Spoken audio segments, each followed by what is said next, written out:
और हम परमेश्वर के वचन से निकालेंगे निर्गमन की पुस्तक, आमीन, निर्गमन की पुस्तक उसका 21 अध्याय।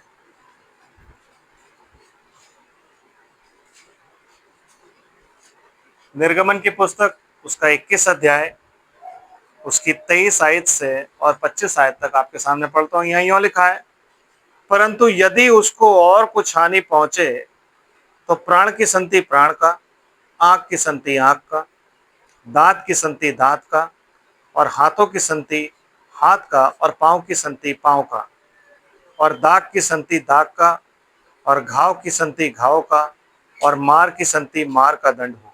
आमीन। परमेश्वर की आशीष उसके पवित्र वचन के पढ़े और सुने जाने पर हो। आमीन। आप सब बैठ सकते हैं। आमीन। सोचने वाली बात यह है कि हम तो रेवलेशन में डील कर रहे हैं। आमीन। हम डील कर रहे हैं सर्पेंट सीड से। तो लॉ और निर्गमन की पुस्तक कैसे आ गई? तो ब्रदर, ये लॉ जानना बहुत ज़रूरी है कि खुदा एक्चुअली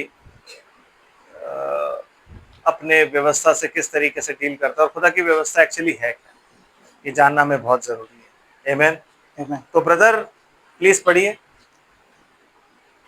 मैंने 23 से पढ़ा है, आप इसको थोड़ा ऊपर से पढ़िए। आमीन। हम इसे पढ़ते हैं 22 से। क्या लिखा है ब्रदर? यदि मनुष्य आपस में मारपीट करके किसी गाभिन स्त्री को ऐसी चोट पहुंचाए कि उसका गर्भ गिर जाए। तो मतलब परमेश्वर जो है ना वो लॉ के बारे में बता रहा है। जब आप पूरा चैप्टर पढ़ोगे ना तो वो लॉ बता रहा है कि भाई अगर कुछ ऐसा हो तो ऐसा करना, ऐसा हो तो ऐसा करना, ऐसा हो तो ऐसा करना, और ऐसा हो तो ऐसा करना। आमीन। मैंने इसलिए 22 आयत पढ़वाई। तो ये पूरा चैप्टर जो है वो लॉ के बारे में। तो परमेश्वर जब सारे लॉ बता चुकता है, पढ़ दीजिए ब्रदर, क्या लिखा हुआ है? कि उसका गर्भ गिर जाए परंतु और कुछ हानि ना हो, तो मारने वाले से उतना दंड लिया जाए जितना उस स्त्री का पति पंच की सम्मति से ठहराए। पंच की समिति, पंच मतलब जो गवर्नमेंट बैठती है, जो लोग बैठे होंगे वहां पे, जो अधिकारी लोग बैठते हैं, उनको पंच बोला जाता है। इंग्लिश में ये पंच नहीं लिखा हुआ है, ठीक है। इंग्लिश में एल्डर्स लिखा हुआ है और प्राचीन लिखा हुआ है, जजेस लिखा हुआ है, राइट। तो पंच जो है वो हिंदी का शब्द इसलिए लिख दिया गया क्योंकि भाई यहाँ पे पंचायत जो होती है वो पंच ही होती है, तो इसलिए लिख दिया गया, बट ऐसा है नहीं। आमीन। तो जब खुदा ये लॉ बता देता है, और भी लॉ चल रहे हैं, वो बता देता है, फिर उसके बाद वो कहता है ये सारी बातें तो ठीक है, लेकिन आगे मैं तेरे को बता देता हूँ। और यदि कोई और, तो ये सब पढ़ दो एक बार फिर से ताकि ढंग से मैं समझा सकूँ। यस।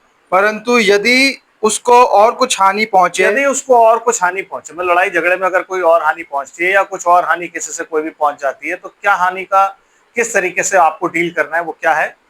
तो प्राण की संति प्राण का, मतलब अगर जान से मार दिया जाए तो आप भी जान से मार दो। और आंख की संति आंख का, अगर आंख फोड़े तो आप भी आंख फोड़ दो। और दांत की संति दांत का, दांत की संति दांत का, मतलब अगर दांत तोड़ा गया है तो आप दांत तोड़ दो। और हाथ की संति हाथ का, हाथ काटेंगे तो हाथ काट दो। और पांव की संति पांव का। जी। और अगर पांव में कोई चोट दी है या पांव में काट दिया गया है, कुछ भी चोट दे दी गई, आप पांव में ही चोट, ये खुदा का लॉ है जो आज भी मिडिल ईस्ट कंट्रीज में चलता है। और दाग की संति दाग का, अगर दाग दिया है तो दाग ही दो। और घाव की संति घाव का, अगर घाव दिया है तो फिर घाव दो। और मार की संति मार का दंड। और अगर मारा है तो मार की संति मार का दंड हो। मतलब बाकी सारे लॉस तो चल रहे हैं, लेकिन अगर ये कुछ ऐसा दंड है तो ये खुदा का एक लॉ है। अब आप बाइबल जब पढ़ते हो तो आप हमेशा कहते हो कि यीशु मसीह कल आज और युगानुयुग एक साथ। आमीन। और हम कहते हैं परमेश्वर जो है ना अपना लॉ कभी नहीं बदलता। आमीन। जो उसने लॉ ठहरा दिया ना वही लॉ आज तक बना हुआ है। हमें लगता है ग्रेस में आने के बाद ना हम लोग अनुग्रह के युग में हैं, तो अनुग्रह के युग में आने के बाद हम लोग ना अब परमेश्वर वैसे डील नहीं करता, बिल्कुल वैसे ही डील करता। अगर आप मत्ती की इंजील और उसका 5 अध्याय पढ़ोगे तो डीलिंग वैसी है, उससे बल्कि ज्यादा सख्त हो गई है। पहले तो ये होता था कि भाई अगर कोई व्यक्ति किसी लड़की को खेत में पकड़ के रेप कर दे, लड़की चिल्लाए तो आदमी को मार दो, क्योंकि लड़की तो चिल्लाई थी ना, पर खेत में कोई था नहीं। पर अगर घर में ऐसा हो तो लड़की को भी मार दो क्योंकि वो नहीं चिल्लाई, अगर लड़की नहीं चिल्लाती। लेकिन जब यीशु मसीह आया तो कहता कुदृष्टि डालोगे तो तुमने पाप कर लिया, तो उसकी सजा तुम यहाँ नहीं पाओगे, ऊपर पाओगे।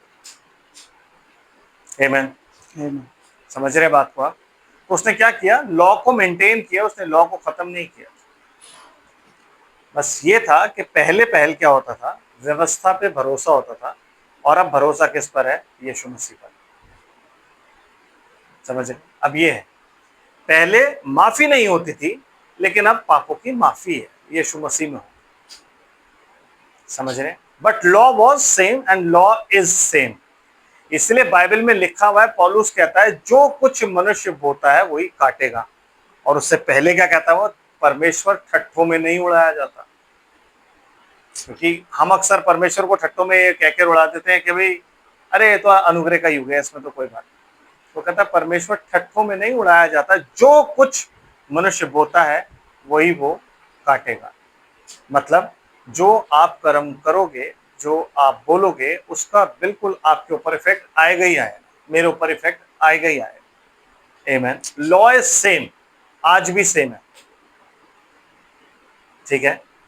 लेकिन बस ये है कि आज अनुग्रह है कि आपके पास आज एक ऐसी आशा है कि आपको अगर वो रियलाइज हो जाए कि हाँ यार मेरे से गलती हुई और आप माफी मांग लो, तो वो जो व्हाइट थ्रोन जजमेंट है ना, वहां पे आपको खड़ा नहीं होना पड़ेगा। आपको माफी मिल गई, लेकिन भुगतना आपको फिर भी है।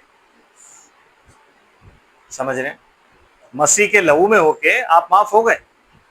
मसीह का लहू आपके लिए एक बार बहा दिया गया और एक ही बार आप पर लगा, बार बार नहीं लगा, हर संडे नहीं लगा, हर दिन नहीं लगा कि बहते लहू के सोते से हमें तू साफ कर दे। वो नहीं होता, कोई नदी नहीं है जिससे जाके आप नहाओ। वो एक बार आप साफ हो गए, और उसके साफ होने के बाद अब आप साफ ही हो, पर जो आप करोगे वो आप भुगतोगे। तो ये लॉ है खुदा, इस लॉ को लेके ही हम आगे चलेंगे। तो अब ये लॉ आपकी समझ में आ गई। अब हम चलते हैं फलों पे, क्योंकि हमें फलों के बारे में भी मालूम होना चाहिए। आमीन, आमीन, है कि नहीं? आमीन। तो हम सीधा फलों के लिए चलेंगे। गलातियों की पत्री, गलातियों की पत्री, गलातियों, एक्चुअली ये है तो गलातियों ही, क्योंकि गलेशियंस जब आप बोलते हैं तो गलेशियंस का हिंदी में अनुवाद जो होगा वो गलातियों होगा, लेकिन क्योंकि जब हम ट्रांसलेशन में पढ़ते हैं तो गलतियों पढ़ते हैं, तो गलतियों बोल देते हैं, वैसे गलातियों है। आमीन। तो गलातियों की पत्री, और उसका हम निकालेंगे 15 अध्याय और 22 आयत से पढ़ते हैं। क्या लिखा हुआ है देखते हैं।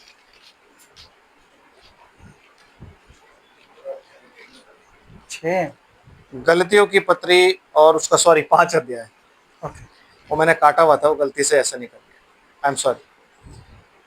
5 अध्याय 22 आयत। पर आत्मा का फल प्रेम। ओके, एक काम करते हैं, क्यों ना हम थोड़ा आगे चले पड़े इसमें, 18 से पढ़े। एक्चुअली हम पढ़ लेते 18 से, यस 18 से पढ़ लेते हैं कि हम पढ़ना क्या चाहते हैं, है कि नहीं? ज्यादा अच्छे समझ आ जाएगा। तो 18 से ही चलते हैं। चलिए ब्रदर, क्या और यदि तुम आत्मा के चलाए चलते हो तो व्यवस्था। आप 16 से आ जाओ, 16 पे आ जाओ। पर मैं कहता हूँ आत्मा के अनुसार चलो, तो तुम शरीर की लालसा किसी रीति से पूरी ना करोगे। यस, क्योंकि शरीर आत्मा के विरोध में और आत्मा शरीर के विरोध में लालसा करती है। यस, और ये एक दूसरे के विरोधी हैं जी, इसलिए कि जो तुम करना चाहते हो वो ना करने पाओ। और यदि तुम आत्मा के चलाए चलते हो तो व्यवस्था के अधीन ना रहे। यस, मतलब व्यवस्था के अधीन रहने का मतलब आपको कोई पाप करने का लाइसेंस नहीं दे दिया आत्मा ने, बट व्यवस्था के अधीन ना रहने का मतलब है there is no condemnation on you. आमीन। अब आपके ऊपर कोई दोष नहीं कि भाई आप आत्मा के चलाए चलते हो, तो आगे एक्सप्लेन किया हुआ है उसको। क्या कहता है ब्रदर आगे? और यदि तुम आत्मा के चलाए चलते हो तो व्यवस्था के अधीन ना रहे। जी, शरीर के काम तो प्रकट हैं। हाँ जी, अर्थात व्यभिचार। ओके, शरीर के काम है, और क्या काम है? तो प्रकट है, अर्थात व्यभिचार, हाँ जी, गंदे काम, जी, लुचपन, यस, मूर्ति पूजा, यस, टोना, यस, बैर, यस, झगड़ा, हाँ जी, ईर्ष्या, क्रोध, यस, विरोध, हाँ जी, फूट, हाँ जी, विधर्म, हाँ जी, धा, यस, मतवालापन, बिल्कुल, लीला क्रीड़ा, यस, और इनके ऐसे और काम हैं, इनके विषय में मैं तुमको पहले से कह देता पहले हूँ, से कह देता हूँ, जैसा पहले कह भी चुका हूँ, कि ऐसे ऐसे काम करने वाले परमेश्वर के राज्य के वारिस ना होंगे। यस, ये उसने उनके लिए नहीं बोला जो परमेश्वर को जानते ही नहीं है। ये किन के लिए बोला गया है? ये उनके लिए बोला गया है जो परमेश्वर को जानते हैं और बिलीवर्स हैं। आमेन। और ब्रदर, पर आत्मा का फल, पर आत्मा का फल, तो मैं आपको फलों का मतलब बता रहा हूं कि फल क्या चीज होती है। तो आत्मा का फल क्या है? प्रेम, प्रेम, आनंद, आनंद, मेल, मेल, धीरज, धीरज, कृपा, कृपा, भलाई, भलाई, विश्वास, विश्वास, नम्रता नम्रता और संयम है। और संयम है। ये क्या है? आत्मा के 9 फल। आमेन। क्योंकि हम डील किससे कर रहे हैं? फल से, ताकि हम ये जाने कि एक्चुअली फल होता क्या है। क्योंकि अभी तक हमें फल ही नहीं पता। हम सोचते हैं कि फल सेब है या फल अंजीर है, लेकिन हमें जानना यह है कि फल एक्चुअली है क्या। और ब्रदर, ऐसे ऐसे कामों के विरोध में, किसके विरोध में? ऐसे ऐसे कामों के विरोध में, किसके विरोध में? मतलब ये कि जो फल है वो क्या है? वर्क्स। आमेन। जिन्हें आप फल कह रहे हो वो क्या चीज है? काम। आमेन। समझ रहे कि नहीं? इनके कामों के जो वर्क्स हैं, इन वर्क्स के खिलाफ कोई व्यवस्था नहीं। समझ रहे? तो ये सेब नहीं है, ये कोई आपके इमोशंस नहीं है। ये जो प्रेम है ये काम है। क्या आप किसी से प्रेम क्या करते हो? तो जब आप कोई भी चीज करते हो तो वो क्या हो जाती है? काम। नहीं करते आप।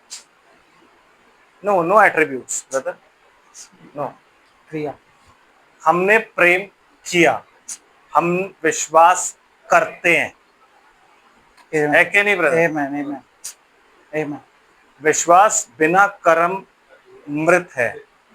आमेन। आमेन, प्रेम बिना एक्सप्रेशन के मृत है। कहते तेरा भाई है कि नहीं? आमेन। तू कहता है कि तू प्यार करता है और तेरे भाई को तू कहता है जा गरम रहे, और उसके पास ओढ़ने के लिए कंबल नहीं है और तेरे पास सब कुछ और तू देता नहीं है। आमेन। जरूरत की चीज। समझ रहे नहीं? तो ये क्या है? ये कर्म है। धीरज, मैं धीरज धरता हूं, मतलब अगर कोई आपको सता रहा है और आप पेशेंस रखते हैं तो मतलब आप कुछ कर रहे हैं। क्या कर रहे हैं? आप पेशेंटली बैठे हुए। धीरज धरकर बैठ, ताकि जब परीक्षा निकल जाए तो तुझे एक मुकुट दिया जाए। आमेन। समझ रहे हैं? आमेन। तो ये सारी चीजें जो है ये कार्य हैं। इसलिए लिखा है ऐसे ऐसे कामों के विरोध में कोई व्यवस्था नहीं। आत्मा के 9 फल जो हैं वो काम है। इसलिए बाइबल में जब कहती है ना कि तुम उनको उनके फलों से पहचान लोगे, तो वो कार्य है। आमीन। आमीन। इसलिए जब कहता है ना कि जो पेड़ अच्छा फल नहीं लाता वो काटा और आग में झोंका जाता है, तो वो काम है। समझ रहे? आमीन। है कि नहीं? आमीन। तो इस चीज को आपको याद रखना है कि बाइबल जो है ना आत्मिक इंसान ने लिखी है। किसने लिखी है बाइबल? आत्मा ने लिखी। और आत्मा ने जब ये बाइबल लिखी तो आत्मा की बातें, इसलिए तो यीशु मसीह निकोदेमस से क्या कहता है? पढ़िए ब्रदर, निकोदेमस, यूहन्ना चैप्टर 3 पहली आयत जी। फरीसियों में से निकोदेमुस नाम एक मनुष्य था। यूहन्ना chapter 3 verse 1। John chapter 3 verse 1। फरीसियों में से निकोदेमुस नाम एक मनुष्य था जो यहूदियों का सरदार था। उसने रात को यीशु के पास आकर उससे कहा, हे रब्बी, हम जानते हैं कि तू परमेश्वर की ओर से गुरु होकर आया है, क्योंकि कोई इन चिन्हों को जो तू दिखाता है यदि परमेश्वर उसके साथ ना हो तो नहीं दिखा सकता। यस। यीशु ने उसको उत्तर दिया कि मैं तुझसे सच सच कहता हूँ, यदि कोई नए सिरे से ना जन्मे तो परमेश्वर का राज्य देख नहीं सकता। निकोदेमुस ने उससे कहा, मनुष्य जब बूढ़ा हो गया तो क्यों कर जन्म ले सकता है? क्या वह अपनी माता के गर्भ में दूसरी बार प्रवेश करके जन्म ले सकता है? जी। यीशु ने उत्तर दिया कि मैं तुझसे सच सच कहता हूँ, जब तक कोई मनुष्य जल और आत्मा से ना जन्मे जी। तो वह परमेश्वर के राज्य में प्रवेश नहीं कर सकता। आमेन। क्योंकि जो शरीर से जन्मा है वह शरीर है, वो शरीर है, और जो आत्मा से जन्मा है वह आत्मा है। आमेन। अचंभा ना कर हाँ कि जी। मैंने तुझसे कहा कि तुम्हें नए सिरे से जन्म लेना अवश्य है। यस। हवा जिधर चाहती है उधर चलती है, हाँ जी। और तू उसका शब्द सुनता है, हाँ। परंतु नहीं जानता कि वह कहाँ से आती और किधर को जाती है। आमेन। जो कोई आत्मा से जन्मा है वह ऐसा ही है। वह ऐसा ही है। और निकोदेमुस ने उसको उत्तर दिया कि ये बातें क्यों कर हो सकती हैं? निकोदेमुस की तब भी समझ में नहीं आ रहा, वो कह रहा प्रभु ये बातें क्यों कर हो सकती हैं? तो प्रभु क्या कह रहा है? यह सुनकर यीशु ने उससे कहा, तू इजराइलियों का गुरु होकर भी क्या इन बातों को नहीं समझता? नहीं समझता। मैं तुझसे सच सच कहता हूँ कि हम जो जानते हैं वो कहते हैं, हाँ। और जिसे हमने देखा है उसकी गवाही देते हैं। किसे देखा है? आत्मा को, उसकी गवाही हम देते हैं। और तुम हमारी गवाही ग्रहण नहीं करते। यस जब मैंने तुमसे पृथ्वी की बातें कही ब्रदर, तो और तुम प्रतीति नहीं करते, हाँ जी। तो यदि मैं तुमसे स्वर्ग की बातें कहूँ तो फिर तो क्यों कर प्रतीति करोगे? तो जब रेवलेशन की बुक तुम्हें प्रीच की जाएगी तो तुम कैसे प्रतीति करोगे, जब तुम यही नहीं समझ रहे हो कि तुम्हें बैप्टिज्म लेना है, जल और आत्मा से जन्मना है। तो जब मैं रेवलेशन की बुक लेकर के आऊंगा तो तुम कैसे यकीन करोगे कि हाँ यार ये रेवलेशन की बुक जो है ये खुदा की तरफ से? आमेन। तुम नहीं यकीन कर सकते, क्योंकि वो स्वर्ग की बातें हैं। पहले जमीन की तो समझो, तब स्वर्ग की बातें। आगे क्या लिखा? और कोई स्वर्ग पर नहीं चढ़ा, यस, केवल वही जो स्वर्ग से उतरा, अर्थात मनुष्य का पुत्र जो स्वर्ग में है। आमेन। सामने खड़ा हुआ है, अर्थात मनुष्य का पुत्र जो स्वर्ग में। जब आपके सामने कोई बंदा अगर ऐसी बात करे ना, थोड़ी देर सोचने लग जाओगे कि यार ये क्या मतलब। इसलिए वो कह रहा है कि मैं तेरे से जो बातें कर रहा हूं ना जमीनी, वो तुम नहीं समझे।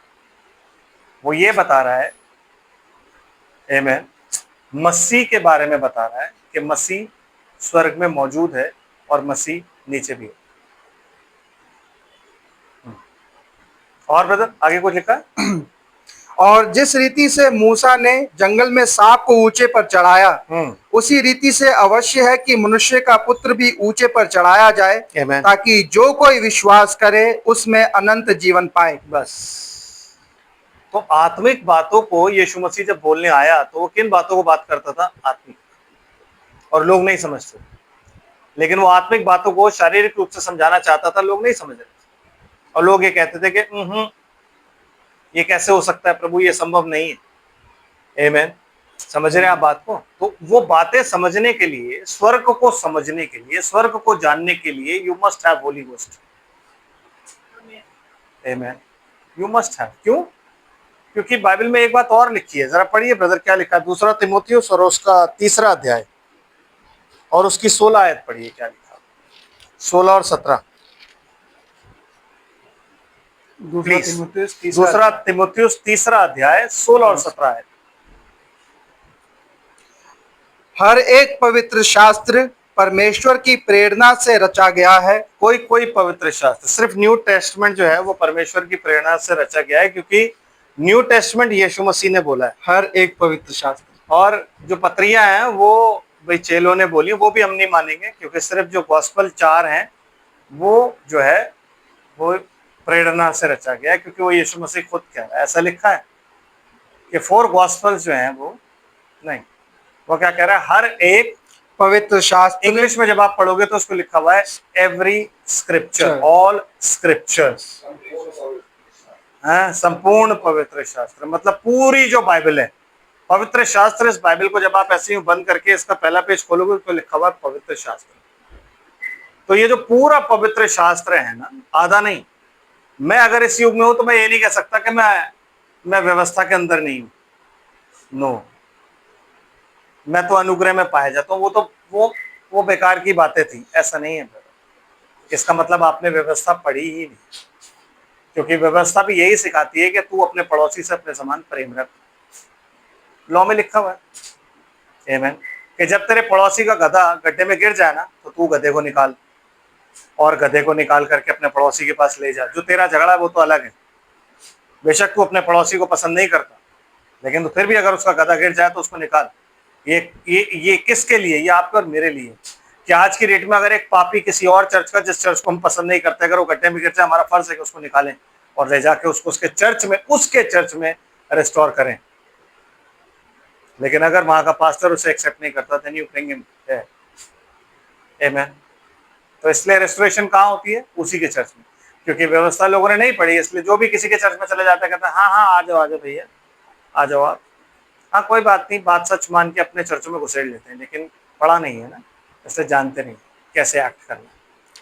यस, हर एक पवित्र शास्त्र परमेश्वर की प्रेरणा से रचा गया है। परमेश्वर की प्रेरणा से रचा गया है, चाहे वो ओल्ड टेस्टमेंट हो चाहे वो न्यू टेस्टमेंट। तो और उपदेश और मतलब सबसे पहली चीज किसके लिए? उपदेश, प्रचार जो मैं कर रहा हूं उसके लिए। मतलब प्रचार जो है, no one can preach New Testament without Old Testament. कोई नया नियम पुराने नियम के बगैर प्रीच नहीं कर सकता। वो मैं आपको ही बताऊंगा क्यों। Yes brother. एंड और समझाने और सुधारने, जिसे इंग्लिश में आप कहते हो करेक्शन। तो ऐसा नहीं है सारी बातें आपके न्यू टेस्टमेंट में ही लिखी हुई हैं और वो उनसे ही आप कहोगे कि नहीं नहीं नहीं, लेडीज तो पास्टर हो सकती हैं। ऐसा नहीं है, तो वहां लिखा है और यहाँ लिखा है, वो नहीं हो सकता। क्योंकि मनुष्य भले और बुरे का ज्ञान पाकर हम में से एक के समान हो गया। मनुष्य, औरत नहीं हुई, औरत तो डिसीव की गई, लेकिन मनुष्य हो गया। आमीन। समझ आ रहा है? इस चीज का हमें ध्यान रखना। एंड और धार्मिकता की शिक्षा के लिए लाभदायक है। धार्मिकता की शिक्षा के लिए लाभदायक है। पूरा ओल्ड टेस्टमेंट और न्यू टेस्टमेंट मिला के जो आपका पवित्र शास्त्र बनता है, वो पूरा का पूरा पवित्र शास्त्र, वो सारे के सारे स्क्रिप्चर्स। क्योंकि आप किसी को भी डिनाई नहीं कर सकते कि ये मेरे लिए नहीं है, नहीं कर सकते। क्योंकि जब सबसे पहले डर लगता है तो हम सबसे पहले 23वां ज़बूर पढ़ते हैं। हम ये नहीं कहते कि वो ओल्ड टेस्टमेंट है, मैं वो तो पढ़ूंगा नहीं। यीशु मसीह कोई दुआ है, कोई है? नहीं नहीं, 23वां ज़बूर फटाफट, यहोवा मेरा चल रहा है। क्यों? मुझे डर लग रहा है। होता नहीं होता कि भजन संहिता 51 में पढ़ लो, डर लग रहा है, अच्छा कोई बात नहीं, भजन संहिता 51 में पढ़ लो, बहुत जबरदस्त है, जोर जोर से पढ़ो। क्यों? वो तो ओल्ड टेस्टमेंट है कि नहीं? यीशु मसीह ने कहा अगर तेरी आंख तुझे धोखा देना तो उसको निकाल के फेंक दे। तो व्यवस्था में नहीं लिखा आंख के बदले आंख। तो आंख अगर धोखा दे रही है तो आंख के बदले आंख ही निकाल के फेंक। हाथ अगर धोखा दे रहा है तो हाथ के बदले हाथ काट के फेंक दे। बट जो वहां पे फिजिकल है वो यहाँ पे स्पिरिचुअल। हर एक पवित्र शास्त्र, आमीन, हर एक व्यवस्था। तो ये नहीं मैं कह सकता कि परमेश्वर जो है वो चेंज होता है। नो, परमेश्वर हमेशा एक सा रहता है। मनुष्य चेंज होता है, मनुष्य के सर्कमस्टांसेस चेंज होते हैं, लेकिन खुदा एक सा है। आमीन। समय बदलता है, इंसान बदलता है, पर खुदा एक ही है। आमीन। वो शुरू से आज तक, इसलिए वो कहता मैं हूं। आमीन। वो ही नहीं कहता मैं था। अगर वो यूं कहता कि मैं था तो इसका मतलब आज जो मैं हूं वो तो मैं था, लेकिन आज जो मैं हूं वो अलग हूं। ऐसा नहीं। तो अगर ऐसा होता तो वो अलग होता, था और हूं में, लेकिन वो कहता मैं हूं, मतलब I am ever present, ever available and I am same. मैं हर वक्त मौजूद हूं और मैं एक सा हूं, मैं बदलता नहीं। मैं कभी नहीं बदलूंगा। है कि नहीं? समझ आ रहा है आप? ये परमेश्वर की व्यवस्था है जिसको हम जान रहे हैं। आमीन। तो उसके फल जो है ना वो कामों को ही दर्शाते हैं। इसलिए बाइबल में जब लिखा हुआ है ना कि तू वहां पे जब देखता है तो तू क्या देखता है? वापस चलते हैं, जेनेसिस में चलते हैं, ताकि अब थोड़ा सा हम देखें कि भाई एक्चुअली वहां पे हुआ क्या था। जेनेसिस उत्पत्ति की पुस्तक, उत्पत्ति की पुस्तक में एक गार्डन है, एक बाग है, आमीन। और उस बाग में और उस बाग में क्या है? उस बाग में दो पेड़ हैं, ठीक है। अब हम यूं कहते हैं कि जीवन का वृक्ष जो है वो तो यीशु मसीह है, ठीक है। ब्रदर उसको कंफर्म कर दीजिए जरा। मैं क्यों हर चीज कंफर्म करा रहा हूं, ताकि आपको ये दिमाग में बैठ जाए कि मैं कोई हवाई बातें नहीं कर रहा, ये बाइबल में से ही निकाल के कर रहा हूं। तो हम निकालते हैं प्रकाशित वाक्य की पुस्तक और उसका दूसरा अध्याय। प्लीज मैं स्लो चलूंगा इस सब्जेक्ट को, ताकि आप समझ सकें, क्योंकि जहां भी मैं इधर उधर हुआ वहां पे कंफ्यूजन क्रिएट हो जाए। दूसरा अध्याय 7 आयत। दूसरा अध्याय 7 आयत क्या कहता है ब्रदर? जिसके कान हो वह सुन ले कि आत्मा कलीसियाओं प्रकाशित से, वाक्य दूसरा अध्याय 7 आयत, जिसके कान हो वह सुन ले। Yes brother. कि आत्मा कलीसियाओं से क्या कहता है। हाँ जी। जो जय पाए जी। मैं उसे उस जीवन के पेड़ में से, हाँ जी, जो परमेश्वर के स्वर्ग लोक में है फल खाने को दूंगा। फल खाने को कहां पे है वो? स्वर्ग लोक में किधर है वो? बताओ भाई। अरे किधर है भाई स्वर्ग लोक? है? नहीं, वो तो ठीक है, स्वर्ग लोक में है। अदन is a pleasure of God, वो खुदा की प्रेजेंस है। तो स्वर्ग में जहाँ खुदा की प्रेजेंस है वहां पे जीवन का पेड़ भी है, लेकिन कहाँ लगाया? स्वर्ग में किधर लगाया हुआ? नहीं पता। सेंटर। यस, अदन के कहाँ था? सेंटर में। तो स्वर्ग के कहाँ होगा? सेंटर इज जहाँ पे सिंहासन है, क्योंकि वो जीवन का वृक्ष क्या है? प्रभु यीशु मसीह, ठीक है। अब आप वृक्ष को यीशु मसीह कैसे कह सकते हो, या वृक्ष को आप ऐसे कह सकते हो कि वृक्ष जो होता है पुरुष होता है क्या नहीं ब्रदर? तो जकरिया की पुस्तक निकालिए।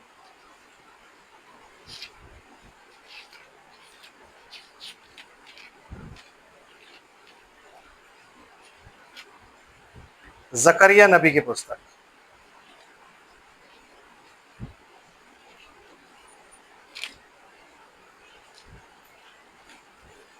निकाला? 4 अध्याय 11 आयत और उसकी 11 आयत से। गुड, पढ़िए ब्रदर, क्या लिखा है? तब मैंने उससे फिर पूछा, ये दो जलपाई के वृक्ष क्या हैं? क्या है? जो दीवट की दाहिनी बाई ओर हैं। कौन सी दीवट के? जो दीवट आप प्रकाशित वाक्य में पढ़ रहे हो उसके दाहिने बाहिनी और क्या है? दो वृक्ष हैं। आमेन। एक्सप्लेनेशन पे आ जाओ। उसने मुझसे कहा, क्या तू नहीं जानता कि ये क्या है? क्या तू नहीं जानता ये क्या है? मैंने कहा, हे मेरे प्रभु मैं नहीं जानता। हाँ जी। तब उसने कहा, इनका अर्थ ताजे तेल से भरे हुए वे दो पुरुष हैं। कौन है? जो सारी पृथ्वी के परमेश्वर के पास हाजिर रहते हैं। आमेन। तो परमेश्वर जो है, जब वो पेड़ों की बात करता है या जब वो पुरुषों की बात करता है, तो वो कंपैरिजन ये रखता है कि बाइबल में पेड़ जो है वो मनुष्य को दर्शाता है कि नहीं? चलो एक और उदाहरण ले लेते हैं। डैनियल नबी की पुस्तक निकालो ब्रदर, क्योंकि लोग कंफ्यूज रहते हैं ना, उनको बेचारों को लगता है कि यार ये ना अपनी ही कहानी सुना रहे हैं कोई। डैनियल नबी की पुस्तक और उसका 4था अध्याय, उसकी 13 आयत से पढ़िए ब्रदर। मैंने पलंग पर दर्शन पाते समय क्या देखा? ये राजा नबूकदनेस्सर है, जो कि क्या देख रहा है? उसको एक विजन दिखाई दे रहा है, उसे एक ड्रीम दिखाई दे रहा है। तो वो ड्रीम बता रहा है कि एक पवित्र पहरुआ स्वर्ग से उतर आया। उसने ऊंचे शब्द से पुकार कर यह कहा। नहीं ब्रदर, हम थोड़ा सा ऊपर चलेंगे, हम चलते हैं 8वीं आयत। निदान डैनियल मेरे सम्मुख आया, जिसका नाम मेरे देवता के नाम के कारण बेलतशस्सर रखा गया था, और जिसमें पवित्र ईश्वरों की आत्मा रहती है। और मैंने उसको अपना सोपन यह कहकर बता दिया कि हे बेलतशस्सर, तू तो सब ज्योतिषियों का प्रधान है। मैं जानता हूँ कि तुझ में पवित्र ईश्वरों की आत्मा रहती है और तू किसी भेद के कारण नहीं घबराता।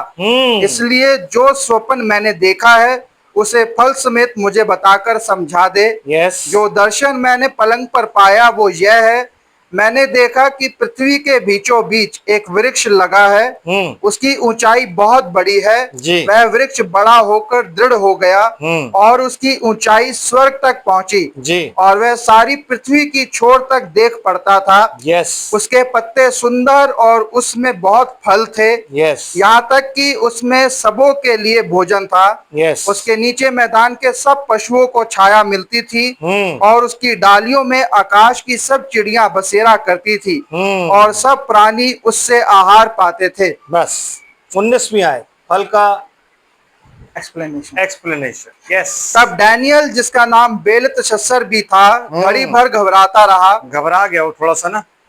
और क्या हुआ?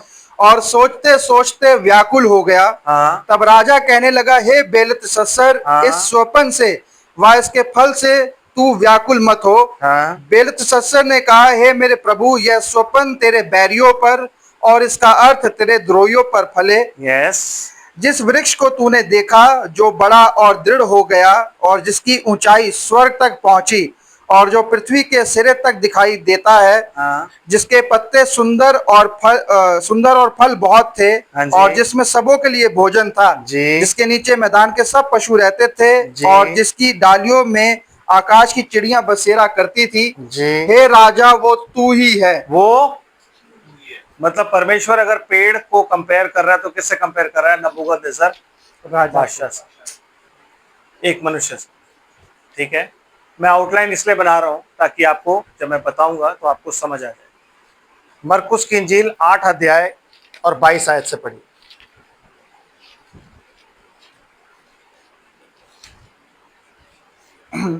और वे बैतसदा में आए और लोग एक अंधे को उसके पास ले आए और उससे विनती की कि उसको छुए। वह उस अंधे का हाथ पकड़कर उसे गांव के बाहर ले गया और उसकी आंखों में थूक कर उस पर हाथ रखे और उससे पूछा, क्या तू कुछ देखता है? उसने आंख उठाकर कहा, मैं मनुष्यों को देखता हूँ क्योंकि वे मुझे चलते हुए दिखाई देते हैं जैसे पेड़। जैसे क्यों? अच्छा, फिर पढ़ दो ताकि मैं आगे पूछूं क्यों। तब उसने फिर दोबारा उसकी आंखों पर हाथ रखे। हाँ। और उसने ध्यान से देखा। हाँ। और चंगा हो गया। हाँ। और सब कुछ साफ साफ देखने लगा जी। और उसने उससे यह कहकर घर भेजा कि इस गांव के भीतर पांव भी ना रखना। यस। तो ऐसा क्यों हुआ कि यीशु मसीह को दोबारा हाथ रखने पड़े? क्या यीशु मसीह में पावर नहीं थी कि पहली बार उसको चंगा कर दे? पावर थी या नहीं थी? यीशु मसीह जब बोल के ही चंगा कर सकता है तो उसके ऊपर उसने 2 बार हाथ क्यों रखे? जब उसने पहली क्रिएशन करी तो वो आत्मिक क्रिएशन थी। जैसे आदम को पहले कैसे बनाया था? आत्मिक, आत्मा। फिर आदम को जब बनाया तो कैसा बनाया? मिट्टी से। शारीरिक। आमीन। तो जब यीशु मसीह ने उसके ऊपर हाथ रखा और हाथ रख के जब हटाया तो उससे पूछा, तू कुछ देखता है? उसने कहा, हाँ हाँ, मैं मनुष्य देखता हूं जो मुझे पेड़ों की तरह चलते हुए दिखाई दे रहे। अब अगर ये बंदा बाहर चलता हुआ दिखाई दे रहा है तो ये कैसे पेड़ बन सकता है? मुझे बताओ ये, क्योंकि इसका सर तो इतना छोटा है, ये ऊपर से ऐसे करके यूं कैसे हो सकता है? ऐसा हो सकता है? नहीं हो सकता। अगर इसके हाथ यूं है तो डालियां हाथ यूं करके तो चल नहीं रहा होगा, जो आप कहोगे कि डालियां और पेड़ है। समझ रहे हो आप? तो जो पहली क्रिएशन उसने देखी, वो पहली क्रिएशन क्या थी? ईडन। है कि नहीं? पहली क्रिएशन क्या थी? ईडन। तो उसने बोला, मैं देखता हूं। कैसे देखता हूं? मैं मनुष्य को देखता हूं पेड़ों की तरह। यीशु मसीह की कोई गलती नहीं थी उसमें, क्योंकि उसको पहली क्रिएशन आत्मिक ही करनी थी। फिर उसने दोबारा हाथ रखा और बोला, अब तू क्या देखता है? कहता, मैं साफ साफ देखता हूं। मतलब अब मुझे मनुष्य वैसे ही दिखाई दे रहे हैं जैसे मिट्टी में, जैसे शारीरिक रूप में होते हैं। आमीन। समझ आ रहा है? तो मनुष्य जो है उसको बाइबल पुरुष जो है उसको पेड़ भी दर्शाती है। आमीन। ठीक है ना? परमेश्वर का मनभाऊ पौधा जो उसने लगाया वो क्या है? इजराइल। Amen. यहूदा का गोत्र है कि नहीं। यीशु मसीह ने एक पेड़ को देखा और बोला कि भाई मेरे भूख लगी, और वो गया और उसने जाके देखा था फल नहीं है। यीशु मसीह ने उसे कर्ज कर दिया, जबकि बाइबल में नीचे ही लिखा हुआ है कि वो फलों का मौसम नहीं था, तो फिर कर्ज क्यों किया? Because that was Israel. वो पेड़ इजराइल को रिप्रेजेंट करता है। और उसको क्या बोला, जा अब तुझ में कभी भी फल ना लगे। इसलिए उसके बाद से इजराइल में कोई भी नया प्रॉफिट नहीं आया। आया जो आएगा वो कौन आएगा? पुराना, मूसा और एलिया। नई कोई मिनिस्ट्री नहीं आ सकती, कोई भी नई मिनिस्ट्री, क्योंकि यीशु मसीह ने उस दिन उस पेड़ को कर्ज करके बोला कि जा तुझ में अब फल ना आए। आमीन, समझ गए। और वो पेड़ उसी क्षण सूख गया, क्योंकि दूसरे दिन जब वहां से गुजर रहे थे तो पतरस ने कहा, प्रभु वो पेड़ थे कैसे सूख गए? आमीन, समझ रहे बात को?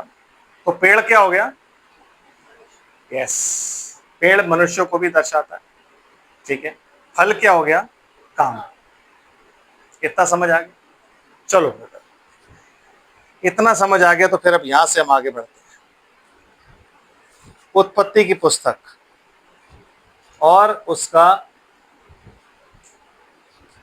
कौन सा अध्याय? तीसरा अध्याय। अब चलते हैं हम तरीके से उत्पत्ति 3 अध्याय और पहली आयत से। और पहली आयत से। देखो यही वजह है कि यूहन्ना बपतिस्मा देने वाला चिल्ला चिल्ला के यूं कह रहा था कि कुल्हाड़ा पेड़ों की जड़ पर रखा हुआ है। क्यों? क्योंकि फरीसी उसकी तरफ आ रहे थे, तो वो उन्हें समझा रहा था जो पेड़ अच्छा, मतलब वो उनके बारे में कह रहा था। और उनको फिर उसने बाद में बोला भी कि मन फिराव के योग्य फल लाओ। आमीन। तो अगर ये आज हम डिनोमिनेशन में बोलते हैं कि मन फिराव के योग्य फल लाओ, तो एक टोकरा आ जाता, लो जी मन फिराव के योग्य ढेर सारे फल ले आए हैं, हम आपने फल मांगे थे। आमीन। लेकिन जब कहता मन फिराव के योग्य फल लाओ, तो मतलब ऐसा काम करो, मन फिराव के योग्य आपको काम करना। आमीन। तो फल जो होता है वो हमेशा काम को दर्शाता है किसी न किसी। ओके, चलिए ब्रदर पढ़िए क्या लिखा हुआ। यहोवा परमेश्वर ने जितने बनेले पशु बनाए थे उन सब में सर्प धूर्त था। यस, सर्प जो था वो धूर्त था। आमीन। और सर्प का इंट्रोडक्शन इतना जबरदस्त इसलिए क्योंकि एक यही ऐसा जानवर था जो बात कर सकता था। Amen. यही ऐसा जानवर था जो मिसिंग लिंक हम जिसे कहते हैं, इंसान और चिंपैंजी के बीच में कुछ एक चीज थी जो कि इंसान के साथ बातचीत कर सकती थी और इंसान के साथ रिप्रोड्यूस कर सकती थी। आमीन। वो एक चीज थी, वो नहीं पता हमें कहाँ है, तो हम आज तक ढूंढ रहे हैं कि वो लिंक हमें पता लग जाए, क्योंकि एक्चुअली पूरी दुनिया सोचती है कि हम बंदर से निकले हैं। Yes, because genesis is a real book. Yes, theory तो वहीं से निकली है ना, है कि नहीं? तो ब्रदर क्या कह रहा है वो? उन सब में सर्प धूर्त था। और उसने स्त्री से कहा, क्या सच है कि परमेश्वर ने कहा कि तुम इस वाटिका के किसी वृक्ष का फल ना खाना? देखो, एक तो वो धूर्त था और दूसरा वो बहुत स्मार्ट भी था। जैसा मैंने आपको फ्राइडे भी बताया कि जब भी कोई आदमी बात करे तो उसका जवाब नहीं देना, है ना। शादी के बाद, शादी से पहले कोई भी आदमी बात करे तो उसका आपने जवाब नहीं देना, क्योंकि जब आप नीति वचन पढ़ते हो तो उसमें कहता है कि दो चीजें मैं नहीं समझ पाया, सात है वरन जो मैं नहीं समझ पाया। आमीन। तो उसमें से एक क्या है? कुंवारी के साथ पुरुष की चाल, ये मैं नहीं समझ पाया। समझ गए? तो आपको ये चीज समझनी है कि किसको आपको अवॉइड करना है और किसको आपसे बात करनी है। एंड ब्रदर, स्त्री ने सर्प से कहा, इस वाटिका के वृक्षों के फल हम खा सकते हैं जी, पर जो वृक्ष वाटिका के बीच में है उसके फल के विषय में परमेश्वर ने कहा है कि ना तो तुम उसको खाना और ना उसको छूना, नहीं तो मर जाओगे। नहीं तो मर जाओगे। तब सर्प ने स्त्री से कहा, तुम निश्चय ना मरोगे। नो नो, तो वो परमेश्वर झूठा है, तुम निश्चय ना मरोगे। परमेश्वर ने जो बात की थी वो बात स्पिरिचुअल थी। Amen. सरपेंट जो बात कर रहा है वो बात फिजिकल है, और उसने फिजिकली प्रूफ किया। तो शैतान जब भी आपसे बात करेगा वो फिजिकल करेगा, खुदा जब भी बात करेगा वो स्पिरिचुअल करेगा। तो शैतान हमेशा आपको ये विश्वास दिलाएगा, देखा तुम्हारा, आपसे जब वो कोई काम करवाएगा गलत तो आपको यही पूछेगा तू मरा? नहीं मरा ना, है कि नहीं? ट्राई तो करके देखे एक बार, मरा? नहीं मरा ना। एम ही बाइबल बाइबल कहता रहता है कि बाइबल में लिखा है कि नहीं तुम मर जाओगे, तुम मर जाओगे, क्योंकि परमेश्वर का जो लेना देना है वो प्राणों से, और एक्चुअली शैतान का भी प्राणों से ही है। वो भी प्राण को ही ले जाना चाहता है अपने साथ, ताकि वो हेल में अकेला ना चले, बतेरी दुनिया हो उसके साथ, ताकि उस पर रहे कि यार चलो कोई तो है भाई जो मेरा साथ दे रहा है, यहाँ पे अकेला तो नहीं मरूंगा मैं। आमेन। एंड ब्रदर, वरन परमेश्वर आप जानता है हाँ कि जिस दिन तुम उसका फल खाओगे हाँ उसी दिन तुम्हारी आंखें खुल जाएंगी। खुल जाएंगी, इसलिए उसने तुम्हारी आंखें बंद कर रखी हैं। और मैं जो हूं ना, मैं तुम्हें एक रेवलेशन दे रहा हूं। रेवलेशन का मतलब पता है क्या होता है आपको? आपकी आंखें खुलना। Eye opener. रेवलेशन का मतलब यही तो होता है कि तुम्हारी आंखों पे एक पर्दा पड़ा हुआ है और पर्दा हट जाएगा। कहता ना, मूसा के मुंह पर जो पर्दा पड़ा हुआ था वो इजरायलियों पर आज तक पड़ा हुआ है, तो उनकी आंखें आज भी बंद है। तो वही बात शैतान उनको कह रहा है क्या, कि अभी तक तुम्हारे पास रेवलेशन नहीं है, पर जैसे ही तू इस पेड़ का फल खाएगी ना, खाते ही क्या होगा? सबसे पहली चीज तो तुझे मिलेगी वो होगी रेवलेशन। तेरी आंखें खुल जाएगी, तू देखने पाएगी।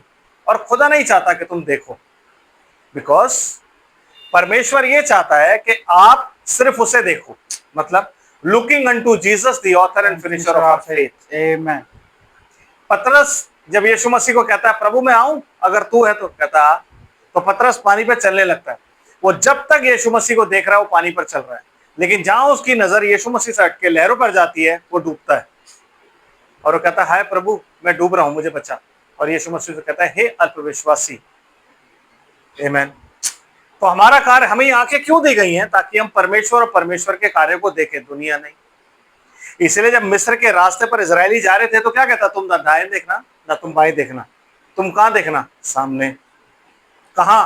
जहां मूसा चल रहा है, जहां पे तंबू चल रहा है, जहां पे वेदी चल रही है, और जहां पिलर ऑफ फायर उनको नहीं दिखता था, क्योंकि पिलर ऑफ फायर तो ऊपर होता था दिन में, वो तो रात को होता था आगे। दिन में तो ऊपर होता था, बादल का खंभा बन के चलता था, क्यों? उन्हें धूप ना लगे, तो ऊपर वो बादल बना रहता था कि उनको धूप ना लगे। मेरे बच्चे जा रहे हैं नीचे, उन्हें धूप नहीं लगनी चाहिए।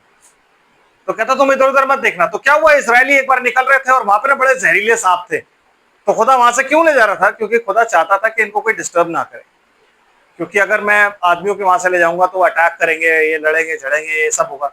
तो वो उस जगह से ले जाता है जहाँ पे ना बहुत जहरीले सांप होते हैं, वाइपर्स जिन्हें बोलते हैं ना, जो काटते ही 30 सेकंड में बंदा मर जाए, 1 मिनट में मर जाए, उस जगह से। तो जब उन्होंने वहां पे एंट्री करी और चलना शुरू किया तो वहां से आई जंगल से सर ऐसी आवाज है, वो डरना शुरू, यहाँ तो सांप है, सांप है, सांप है। अब उन्होंने इधर उधर देखना शुरू किया। जब उन्होंने इधर उधर देखना शुरू किया सांपों को, तो उनके मन में क्या आ गया? डर। उनके डर की वजह से ही सांपों ने उनको काटना शुरू कर दिया, वरना खुदा ने ऑर्डर दिया बताए तुम में से कोई इनको नहीं काटेगा, क्योंकि वो रास्ता किन का था? इजरायलियों का, और परमेश्वर उनके साथ साथ चल रहा था। तो हो नहीं सकता कि परमेश्वर के चलने के बावजूद कोई भी सांप अंदर आके काट दे, लेकिन उनके अविश्वास के कारण वो मरे। इसलिए परमेश्वर ने क्या बोला कि तुम दाहिने बाइने कहीं नहीं देखना, सामने देख के चलना। तो उनको क्या था? सांप देख के उनको कहता रहे सांप को क्या देखना, सामने देख के चलो, खुदा हमारे साथ है। लड़ो लड़ो फुर्ती करो, यीशु है कप्तान। आमीन। जब यहोशू ने बात उनको बोली होगी ना कि देखो हमने 7 दिन तक ऐसे चक्कर लगाने, 7वें दिन 7वां चक्कर लगाना, उसके बाद दीवार गिर जाएगी, तो कुछ कुछ उनमें ऐसे भी होंगे जो कह रहे होंगे भाई ये लॉजिक क्या है यार, क्या लॉजिक है ये? ललकार से कभी दीवार गिरी है आज तक? तो ये क्या लॉजिक है यार? आमीन। लेकिन यू मस्ट हैव फेथ, और एक ऐसा विश्वास जो परमेश्वर के वचन पर अडिग होना चाहिए। वही दीवार गिराता है, उसके अलावा कोई दीवार नहीं गिराएगा। और वो उन्होंने देखा, जब उन्होंने ललकारा पूरी पावर के साथ तो दीवार गिर गई। आमीन। समझ रहे हैं? तो वो विश्वास होना बहुत जरूरी है, और खुदा की तरफ देख के चलना बहुत जरूरी है, जो कि वहां पे नहीं हो रहा था। वहां पे क्या हो रहा था? परमेश्वर के खिलाफ ही वो रेवलेशन दिया जा रहा था। क्या? ये परमेश्वर अच्छी तरीके से जानता है, जिस दिन तुम फल खाओगे ना तुम्हारी आंखें खुल जाएंगी। और एक्चुअली उनकी आंखें खुल गई, क्योंकि अभी तक वो नंगे थे और उन्हें पता ही नहीं होता। बताओ ब्रदर, आगे बताऊंगा ना मैं। जिस दिन तुम उसका फल खाओगे उसी दिन तुम्हारी आंखें खुल जाएंगी और तुम भले बुरे का ज्ञान पाकर परमेश्वर के तुल्य हो जाओगे। आमीन। उसने ये नहीं बताया कि तुम भले बुरे का ज्ञान पाकर शैतान के तुल्य हो जाओगे। उसने क्या बोला? किसके तुल्य हो जाओगे? यस ब्रदर, उसने परमेश्वर के तुल्य होने कर दिया। उन्होंने कहा अच्छा, परमेश्वर के तुल्य मतलब वर्शिप, मतलब फिर हमें रोज रोज मुझे जाके गार्डन में खड़ा नहीं होना पड़ेगा कि परमेश्वर आके हमसे मिले और हमें चीजें बताए। ये सब नहीं, मतलब अब फिर हम बराबर हो जाएंगे। वो एक्चुअली बराबर थे भाई, वो स्वर्ग पे था और जमीन पे था। आमीन। है कि नहीं? जैसे आज आप गॉड्स हो, खुदा नहीं हो आप, ये याद रखना, आप खुदा नहीं हो। खुदा का मतलब होता है जो खुद अस्तित्व में आता है, खुद अस्तित्व में आता है। आप खुद नहीं आए हो, आप ईश्वर हो। इसलिए यीशु मसीह कहता है, क्या तुम्हारे व्यवस्था में नहीं लिखा कि तुम सबके सब ईश्वर हो लेकिन मनुष्य के नहीं मरोगे? ईश्वर क्यों लिखा है? कि हम सारे ईश्वर हैं लेकिन एक परम ईश्वर है, इसलिए उसको क्या बोलते हैं? परमेश्वर। क्यों? क्योंकि ईश्वरों का एक जो परमेश्वर है, जो सबसे उत्तम है, उसको बोलते हैं हम परमेश्वर, supreme God. Supreme God. Yes, तो परमेश्वर शब्द कोई गलत शब्द नहीं, एकदम परफेक्ट शब्द। बट यस, अपने आप को खुदा कहना ये गलती है कि आप खुदा नहीं हो। आप खुदा अगर अपने आप को कह रहे हो, इसका मतलब है आप इटर्नल हो, आप एग्जिस्टेंस में खुद ही आए। तो शब्दों को आपको पता होना चाहिए कैसे यूज करना है। आमीन, आमीन। समझ आ रहा है? इसलिए जब हम कहते हैं ना जीसस बाप, तो वो गलत शब्द होता है, जीसस बाप, बिकॉज जीसस बाप कोई चीज नहीं होती, जीसस का बाप है। पौलुस ने अपनी पत्री में क्या लिखा है? हमारे प्रभु यीशु मसीह और यीशु मसीह के पिता परमेश्वर का धन्यवाद यीशु मसीह में हम करते हैं। समझ रहे हो? तो इटर्नल स्पिरिट जो है वो बाप है, जीसस बाप नहीं है। तो शब्द हमें पता होना चाहिए कि हमें किस तरीके का इस्तेमाल करना है। तो फोटो देख के कभी नहीं जीसस बाप, ये हमारे जीसस बाप, ये हमारे नबी दादा है, नो, नबीज ब्रदर। यस, नबीज ब्रदर। नबी दादा कभी भी नहीं हो सकता है प्रभु में हम सब भाई बहन है। जब ऊपर मिलेंगे ब्रदर बनम में, हम उन्हें भाई बोलेंगे और वो हमें क्या बोलेंगे? भाई। ब्रदर। तो अगर मैं अभी से ही सिखा दूंगा अपने बच्चों को कि अब मैंने इनको सिखा दूं कि ये जो विलियम ब्रनम है तुम्हारे दादा है, तो खुदा कौन है? परदादा है ब्रदर। ऐसा थोड़ी ना होता है यार, ये कोई चाचा भतीजे वाली थोड़ी ना, कोई भाई भतीजावाज थोड़ी ना चल रहा है यहाँ पे, जो आप कुछ भी बोल दो और कुछ भी वो बन जाए। नो, वो हमारे भाई हैं। इसलिए सब उन्हें क्या बोलते थे? ब्रदर ब्रनम। आप आज भी उन्हें क्या बोलते हो? ब्रदर ब्रनम। आमीन। ये भी उन्हें क्या बोलेंगे? ब्रदर ब्रनम। कोई दादा दूदा नहीं है, चाचा चूचा कुछ नहीं है ऐसा। आमीन, समझ रहे? यस। तो ब्रदर क्या लिखा? सो जब स्त्री ने देखा, तो जब स्त्री ने सबसे पहली चीज जो करी वो क्या करी? देखा। तो क्या देखा? लस्ट ऑफ द आईज, है नहीं? यीशु मसीह को शैतान ने क्या किया? दिखाया। क्या? सारे राज्य। और उसे क्या बोला? हाँ, मुझे दंडवत कर, मैं तुझे खुद खुदा बना दूंगा। तो वहां पे भी वही चल रहा है और यहाँ पे भी वही चला था, सेम चीज। आमीन, समझ रहे? तो वो क्या कह रहा है उनको कि तुम परमेश्वर के तुल्य हो जाओगे, बराबर हो जाओगे। तो परमेश्वर नहीं चाहता तुम उसके बराबर हो, जबकि वो बराबर ही थे, क्योंकि वो परमेश्वर को देख सकते थे। तो परमेश्वर ने झूठ बोला। परमेश्वर आता था, फेलोशिप करता था और वो फेलोशिप करते थे। आमीन, समझ रहे? शैतान हमेशा ये चाहता है कि आपकी आत्मिक आंखों को बंद कर दे।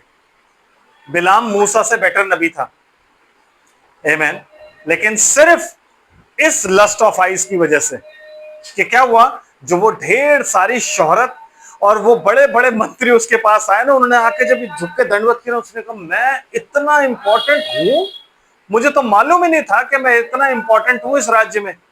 एक बार और परमेश्वर से पूछता हूं, एक बार और। पहली बार तो उसने ना कर दी, क्योंकि पहले छोटे मोटे भेजे थे, फिर उसने और बड़े भेजे। तो उसने कहा भाई एक दिन रुको, मैं परमेश्वर पर, ब्रो इतनी इज्जत तो कभी लोगों ने दी नहीं जितनी ये राजा दे रहा है, जाने देना, अगर होगा तो नहीं करूंगा। तो खुदा ने क्या किया, सबसे पहले उसकी आंखें बंद कर, और आंखें जब प्रभु बंद करता है तो आपको क्या चीज नहीं दिखती है मालूम है आपको? मौत। अपना डिस्ट्रक्शन, अपना डिस्ट्रक्शन नहीं दिखता। जो चीज आपको तबाह करने आ रही है आपको वो नहीं दिखती। क्यों? क्योंकि खुदा ने आपकी आत्मिक आंखें बंद कर दी। क्यों? क्योंकि आपके ऊपर जो पर्दा चढ़ गया वो किस चीज का चढ़ गया है? दौलत का, शोहरत का, इज्जत का। आमीन। तो जब हव्वा ने ये चीज देखी तो ऐसा नहीं है कि हव्वा ने गुनाह उस वक्त किया जब उसने चीज देखी, नो, गुनाह वो ऑलरेडी कर चुकी थी जब उसने शैतान की बात को सुना सर्प के जरिए, अपने कान से, और अपने पेट में, अपने दिल में डाला और दिल से उसको ग्रहण किया। ब्रदर, इसीलिए कान की शेप जो होती है ना गर्भ की तरह होती है, जब आप इसे देखो ना ऐसा लगेगा बच्चा है कि नहीं? यस, क्योंकि यहां से जो कुछ भी जाता है ना वो सीधा आपके दिल में पहुंचता है और वो आपको हिट करता है। इसीलिए बाइबल कहती है विश्वास सुनने से और सुनना परमेश्वर के वचन से ही होता है कि नहीं ब्रदर? इस बाइबल को आप पढ़ लो, लाख पढ़ लो, आपकी समझ में नहीं आएगी, सब पढ़ रहे हैं। जितने भी डीडीए, पीटीए, जितने भी हैं, एलएलबी, सीसीसी, उन सब ने बाइबल पढ़ी हुई है और बहुत अच्छे से पढ़ी हुई है। इसलिए डिनोमिनेशन के जितने भी पास्टर्स हैं जब वो प्रीच करते हैं तो उनकी प्रीचिंग में आप किसको देखोगे? मैन मेड डॉक्ट्रिन और मैन मेड थियोलॉजी। क्यों? क्योंकि उन्होंने कभी परमेश्वर की आवाज को नहीं सुना है। डिक्शनरियां पढ़ी, रेफरेंसेस पढ़े, किनके? वो लोग जो ज्यादा पढ़े लिखे थे, जिन्होंने रिसर्च करी।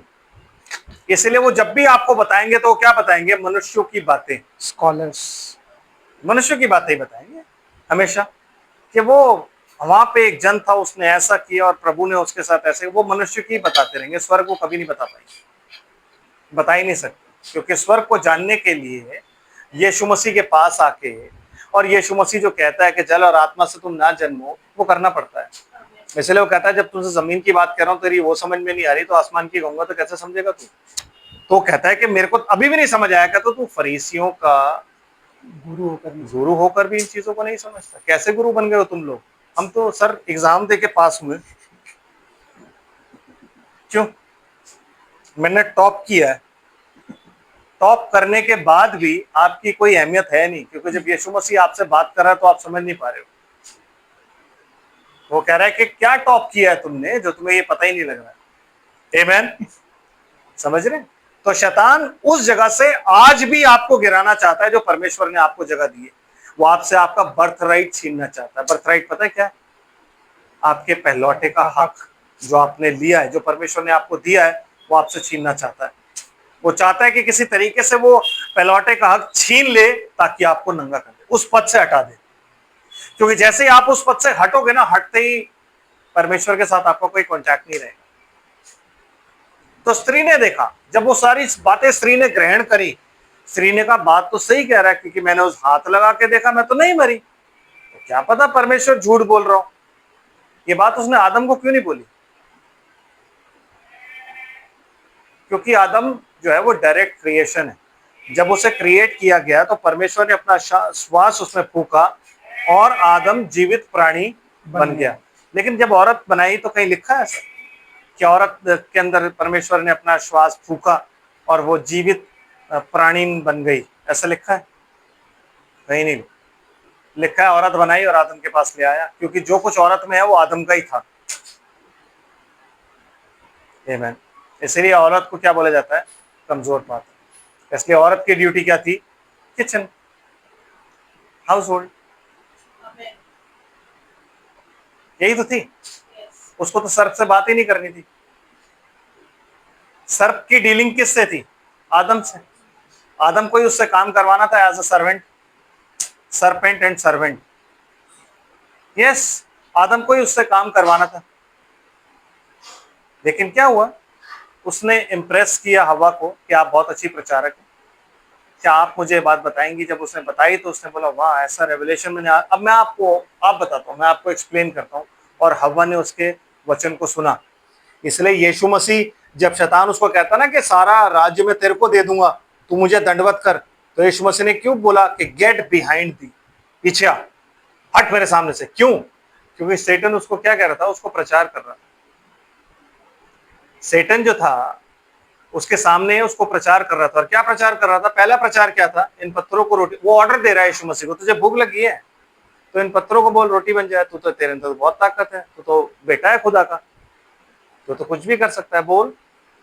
तो वो कंटिन्यूअसली क्या कर रहा है? प्रचार कर रहा है यीशु मसीह। अच्छा चल, मैं तेरे को बाइबल से ही प्रचार करता हूँ।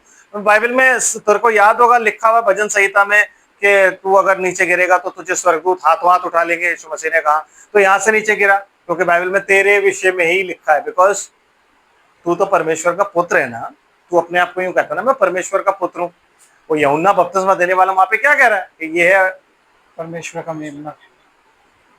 इतनी बाइबल तो मैं जानता हूँ कि परमेश्वर का मेमना जो है उसका पुत्र है। तो यहाँ से गिरा, तुझे स्वर्गदूत हाथों हाथ उठा ले। वो प्रीच ही करे चले जा रहा है यीशु मसीह। यीशु मसीह ने उसकी प्रीचिंग का जवाब किससे दिया? वचन से। और जब आखिरी प्रीचिंग उसने करी और बोला मुझे दंडवत कर, तब यीशु मसीह ने कहा पीछे हो मेरे। क्यों? क्योंकि प्रचार करने का हक सिर्फ और सिर्फ मसीह का है, आमीन। किसी व्यक्ति का नहीं। शैतान प्रचार नहीं कर सकता। अगर शैतान प्रचार करेगा तो या तो आपको ऊपर से नीचे फेंक देगा, आमीन, या फिर अपने सामने एंड में दंडवत करवाएगा, जैसे उसने इन दोनों से करवाया। और क्या किया उसने ब्रदर?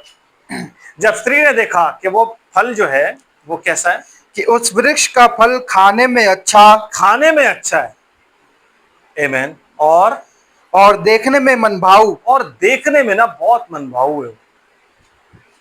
मतलब जब आप उस फल को देखो ना तो वो इतना अट्रैक्टिव लगता है ना कि आप रेजिस्ट नहीं कर सकते उसे, आमीन। और बुद्धि देने के लिए चाहने योग्य भी है। बुद्धि देने के लिए चाहने योग्य किसने बोला? ये शैतान। चलो इतना तो मैं समझ गया कि वो आकर्षक है, इतना तो मैं समझ गया कि वो देखने में मनभाऊ है, लेकिन बुद्धि देने के लिए चाहने योग्य है किसने बोला? क्योंकि स्त्री ने तो अब तक उसको यूज नहीं किया है। यस, जो लास्ट जो चीज थी जो यहाँ पे लिखी वो क्या है? She received the word.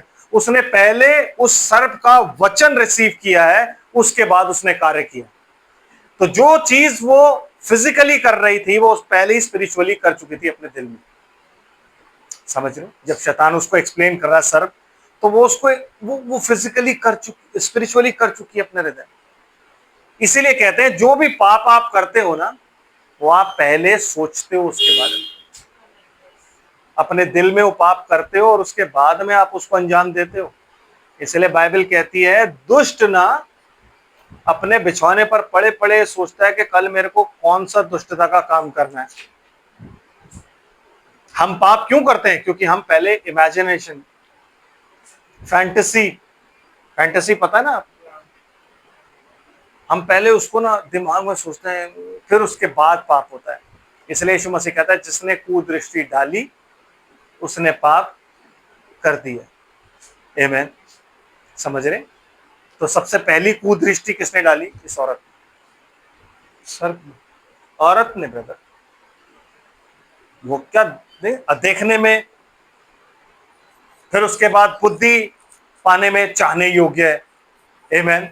तो फिर उसने क्या किया उसके बाद ब्रदर?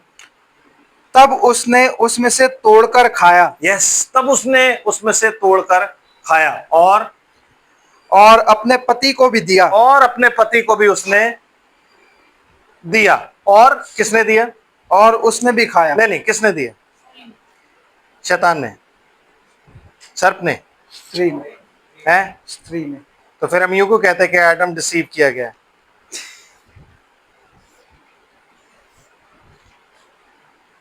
हम यूं क्यों कहते हैं कि आदम बहकाया गया? अगर उसे सर्प ने दिया होता तो मैं समझ सकता हूं कि आदम बहकाया गया, है कि नहीं? लेकिन जब उसे स्त्री ने दिया तो वो बहकाया कैसे गया? यस, है जी, अपने प्यार की वजह से ब्रदर। फिर क्या हुआ ब्रदर? हाँ, उसने उस फल को खाया। फिर ब्रदर क्या लिखा हुआ है, आगे पढ़िए प्लीज। तब उन दोनों की आंखें खुल गईं। मतलब वो जैसी उनने सेब खाया, सेब खाते ही उनको सबसे पहली चीज जो पता लगी वो क्या थी? हम नहीं नहीं, नंगे बोल सकते हो, आपको ऐसी प्रॉब्लम नहीं है, बाइबल में भी नंगे ही लिखा है। तो मतलब ये एक ऐसा फल था जिसको खा के पता लग सकता था कि आप नंगे हो। नहीं नहीं, वो ठीक है, शर्म महसूस मैं सब समझ गया, लेकिन ये एक ऐसा फल था जिसे खा के आप ये जान लेते हो कि मैं नंगा हूं। आमीन, है ना? आमीन। तो ये फल आज भी हमें बांटना चाहिए ना, क्योंकि वो तो बाग में नंगे हुए थे। आज के युग में तो आप बीचेस पे चले जाओ, नंगे ही घूम रहे होते हैं, तो वहां क्यों नहीं हम फल बांटते? पढ़िए नीति वचन,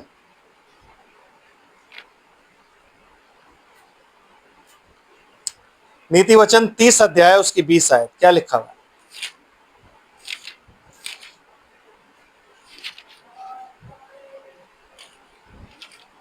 हम्म, 18 आयत से पढ़िए। नीति वचन 30 अध्याय और उसकी 18 आयत। 3 बातें मेरे लिए अधिक कठिन है, वाह, वरन 4 है वरन 4 हैं जो मेरी समझ से परे हैं। जो मेरी समझ से परे हैं। Yes yes yes. आकाश में उकाब पक्षी का मार्ग, आकाश में उकाब पक्षी का मार्ग, मतलब जब आकाश में उकाब पक्षी उड़ता है तो आपको ये नन्ही सी बिंदी दिखती है, लेकिन उकाब पक्षी का जो मार्ग होता है वो क्या पता, उसको कैसे पता कि ये मेरा मार्ग है, मुझे यहाँ जाना? तो नीचे से खड़ा हुआ आदमी तो कभी भी नहीं समझ पाएगा, कहता मेरी समझ में नहीं आता कि उसका मार्ग उसको कैसे पता लगता है मेरे को कहाँ जाना है कहाँ नहीं जाना। जहाज के पास तो मार्ग होता है ना, प्लेन्स जो होते हैं उनके पास तो मार्ग दिया जाता है उनको, यहाँ से हूँ यहाँ से हूँ, उनको क्या पता होगा, जबकि वो इतना ऊंची है। मतलब अगर नीचे होगा तो पेड़ दिख रहे हैं, जमीन दिख रही है, तो अपने पेड़ और जमीन के हिसाब से चलता हुआ जा रहा है, नदी के हिसाब से कि मुझे वहां जाना है। उकाब तो इतना ऊंचा उड़ रहा होता है, उसको कैसे पता मुझे कहाँ जाना है? तो ये मेरी समझ से परे। और चट्टान पर सर्प की चाल, चट्टान पर सर्प की चाल। आपने चट्टान पर कभी सर्प को चलते देखा है? कैसे चलता है ना? और चट्टान कैसी होती है? उबड़ खाबड़, ऊबड़ खाबड़ होती है, खड़ी होती है यूं। तो कह रहा है चट्टान पर ऐसे कैसे टेढ़ा मेढ़ा चढ़ कैसे जाता है, मेरी आज तक नहीं समझ आ रहा, मैं नहीं समझ पाया। जमीन पे तो चलो चढ़ रहा है, हाँ, और ये कैसे चढ़ रहा है मेरे को नहीं समझ पाया। तो उसकी चाल मैं नहीं समझ सकता कि वो किस तरीके से चल रहा है। और ब्रदर, समुद्र में जहाज की चाल, समुद्र में जहाज की चाल मुझे नहीं पता, क्योंकि कोई नेविगेशन जहाज के पास आज तो होने लग गया है, लेकिन उस समय में जहाज के पास नेविगेशन नहीं होता था, हवा के हिसाब से वो लोग चलते थे। आमीन। तो समुद्र में वो कह रहा है जहाज किस तरीके से चलता है, मतलब यहां से निकला और उसे उस जगह जाना है तो कैसे पहुंच जाता है, जहाज की चाल क्या है, कौन उन ले जाता है, कौन क्या करता है, मुझे नहीं पता। कौन कह रहा है? सुलेमान। और क्या चौथी चीज? और कन्या के संग पुरुष की चाल। हाँ, और कन्या के संग पुरुष की चाल। मेरी समझ में नहीं आ रहा कि एक कन्या के साथ एक पुरुष कैसे चल सकता है और उनकी चाल क्या होती है। So now he is talking about character. Amen. समझ रहे कि नहीं? He is talking about character. वो चरित्र की बात कर रहा है, क्योंकि अगली आयत में वो क्या कहता है ब्रदर? व्यभिचारिणी की चाल भी वैसी ही है, व्यभिचारिणी की चाल भी वैसी ही है, जैसी कन्या की पुरुष के साथ चाल होती है,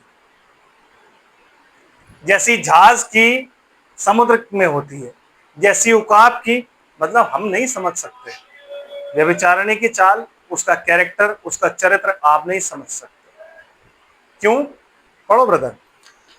वह भोजन करके मुंह पोंछती हाँ, और कहती है मैंने कोई अनर्थ काम नहीं किया। नहीं, मैंने कोई गलत चीज नहीं खाई, लिखा हो, लिखा है मैंने कोई अनर्थ ब्रदर? काम नहीं आपकी किया। बाइबल में क्या लिखा है? पढ़ना, कोई ये लिखा है मैंने कोई गलत चीज नहीं खाई, शायद इसमें वो लिखा हुआ, क्योंकि वो तो खाना खा के और मुंह पोंछ रही है ना। व्यभिचारिणी खाना खा रही है, मुंह पोंछ रही है और कह रही है देखो मैंने कोई गलत चीज नहीं खाई। क्या 30 अध्याय 20 आयत, 30 अध्याय की 20 आयत क्या कहती है ब्रदर? आपकी बाइबल में क्या लिखा हुआ है, पढ़ना 20 आयत। अनर्थ काम नहीं किया, अनर्थ काम नहीं किया, और ऊपर कह रहा है कि वो खा, वह भोजन करके मुंह पोंछती, वह भोजन करके मुंह पोंछती। कौन? व्यभिचारिणी भोजन करती है, मुंह पोंछती है और कहती है मैंने कोई अनर्थ काम नहीं किया। खाना नहीं खाया, विच मीन्स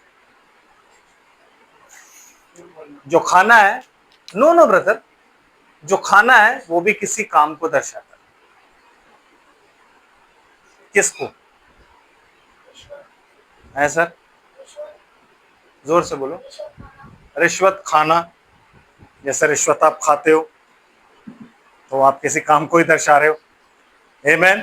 वैसे ही व्यभिचारिणी व्यभिचार करने के बाद ना कहती है मैंने कोई अनर्थ काम नहीं किया, इसलिए वो चाल नहीं समझ रहा है।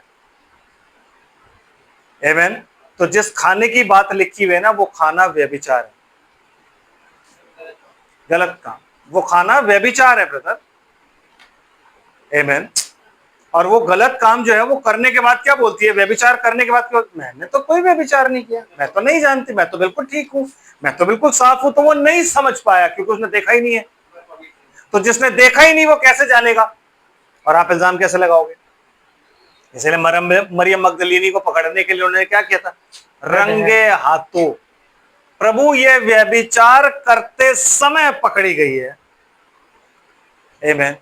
रंगे हाथों, इन दी एक्ट, इंग्लिश में लिखा है इन दी एक्ट, रंगे हाथों पकड़ के लेके आ रहे, वरना ये मुकर जाती। मैं तो कुछ नहीं किया, बात ही खत्म। समझ रहे हो बात को आप? हैं?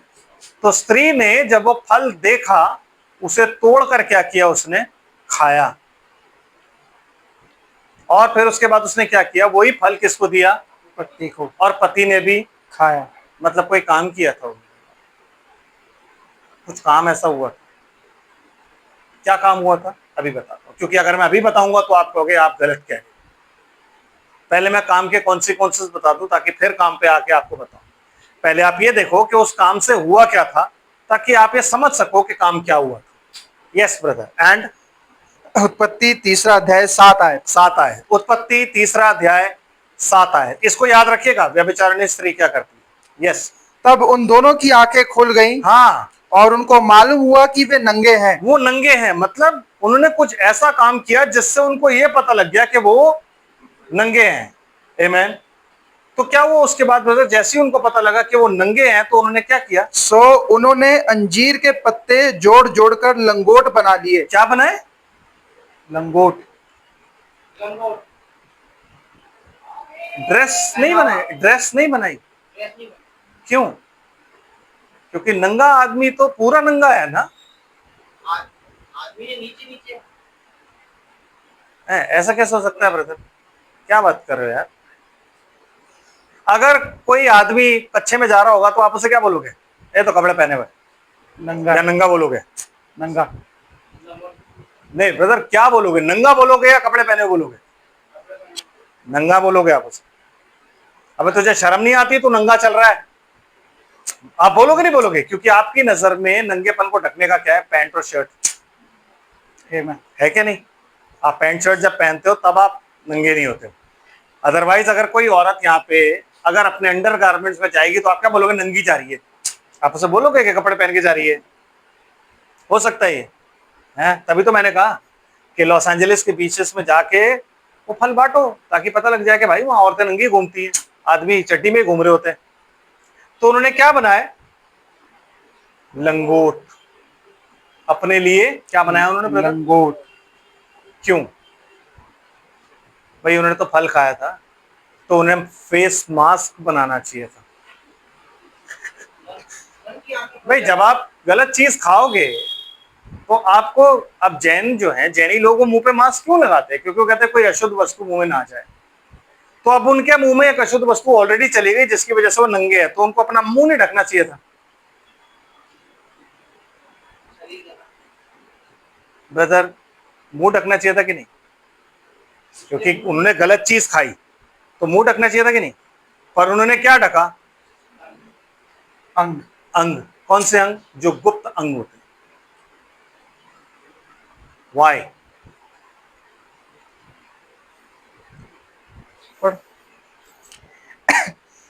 तब यहोवा परमेश्वर जो दिन के ठंडे समय वाटिका में फिरता था, उसका शब्द उनको सुनाई दिया। तब आदम और उसकी पत्नी वाटिका के वृक्षों के बीच यहोवा परमेश्वर से छिप गए। वो लोग क्या कर रहे हैं? छिप रहे हैं।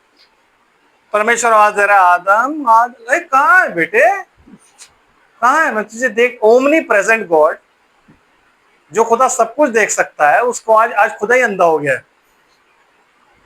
यस, क्योंकि खुदा आदम को नहीं देख पा रहा है। खुदा को ये नहीं पता वो उस पेड़ के पीछे छुप रहा है। आई स्पाइस, क्या हाइड एंड सीक चल रही है वहां।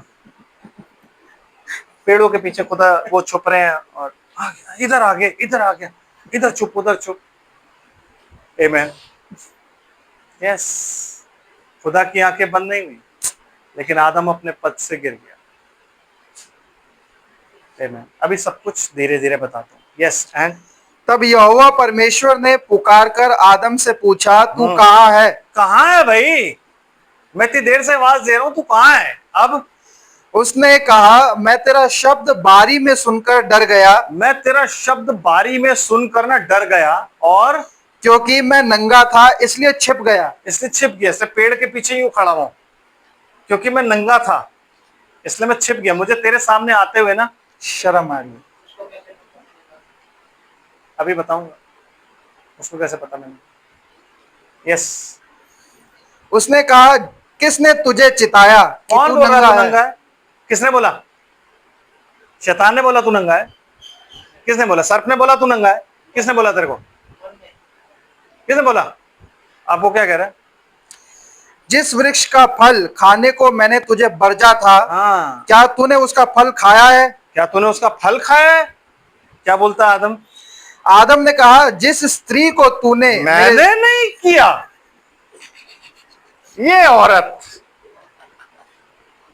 ये तो करते हो आप। मेरी गलती नहीं है सर इसमें, इन्होंने बोला मेरे को, सर ने, तो मैंने ये काम किया, मेरी गलती नहीं है। आप क्या करते हो? एकदम से अपनी गलती को दूसरे पे डाल देते हो। तो सबसे पहली चीज जो उन्होंने सीखी वो क्या थी? Blame game. नहीं ब्रदर, सबसे पहली चीज जो उन्होंने सीखी वो ये थी कि सबसे पहला बुटीक जो खुला वो अदन में खुला था। हवा को जो सबसे पहली नॉलेज आई थी वो किस चीज की थी? बुटीक, कपड़े बनाने थे उसने। फैशन डिजाइनर बन गई थी वो। और फैशन उसने कौन सा चलाया था? जो आज के युग में औरतों का फैशन है ना, सेम फैशन वहां पे था। इसीलिए जो वहां पे था वही यहाँ पे होगा, जो शुरू में था वही अंत में होगा। जो औरत कपड़े शुरू में पहन रही थी वही कपड़े वो एंड में पहनेगी। अपनी समझ से जो उसने कपड़े बनाए वो लंगोट थी। आदमी के लिए लंगोट, औरत के लिए लंगोट। और ब्रदर, तब यहोवा परमेश्वर ने स्त्री से कहा, अब उसने स्त्री से कहा, अच्छा आदम की गलती नहीं, स्त्री सुन, हाँ, तूने यह क्या किया है? तूने ये क्या किया है भाई? फिर स्त्री ने कहा, सर्प ने मुझे। मैंने नहीं किया, मैं तो सेफ हूं, इसने किया। किसने? सर्प ने मुझे बहका दिया, तब मैंने खाया। सर्प ने मुझे बहका दिया इसलिए मैं, मेरी गलती नहीं है खुदा, इसकी गलती है। किसकी? सर्प की है ब्रदर। ब्लेम गेम मनुष्य ने कहां सीखा? अदन। यस, सबसे पहली चीज जो आई वो आई क्या? मेरी गलती नहीं है, दोष ना, उसने किया तो भैया, उसने खिलाया तो मैंने खाया, मैं नहीं। और आदम ने छूटते ही खुदा पे इल्जाम डाल दिया, जो औरत तूने दी थी ना, मैंने मांगी? मैंने नहीं मांगी, तूने दी। मैंने तेरे से कहा था कि मुझे औरत दे? नहीं, तूने कहा था कि आदम का अकेला रहना अच्छा नहीं। मैंने कहा था तेरे को कि प्रभु मैं अकेला हूं, बड़ा लोनली फील करता हूं, मैं बड़ा डिप्रेशन में जा रहा हूं, तो मेरे को तो एक औरत दे। नहीं, तूने कहा था। तो जो तूने मुझे दी, तो उसने इल्जाम ही खुदा पे डाल दिया। खुदा ने कहा बात तो सही कह रहा है, मेरी अच्छा औरत के पास चला गया खुदा, क्योंकि औरत तो खुदा नहीं दी थी ना। तो ब्रदर अब क्या करता है वो? तब यहोवा परमेश्वर ने सर्प से कहा, जी, तूने जो यह किया है, इसलिए तू सब घरेलू पशुओं और सब बनेले पशुओं से अधिक श्रापित है। किन से ब्रदर? घरेलू और बनेले पशुओं से। मतलब नहीं मेरे भाई, कौन रेंगने वाले? बड़ो बाइबल में क्या लिखा है? घरेलू पशु कौन सा होता है? आप क्या पालते हो घरेलू में रेंगने वाला? सांप पालते हो आप? कनखजूरा पालते हो आप? फिर क्या लिखा है? घरेलू पशु क्या होता है? क्या पालते हो, वही तो पूछ रहा हूँ। कुत्ता, गाय, भेड़, है ना? यस, तो सरपेंट जो था और सर्प जो था वो घरेलू पशु था।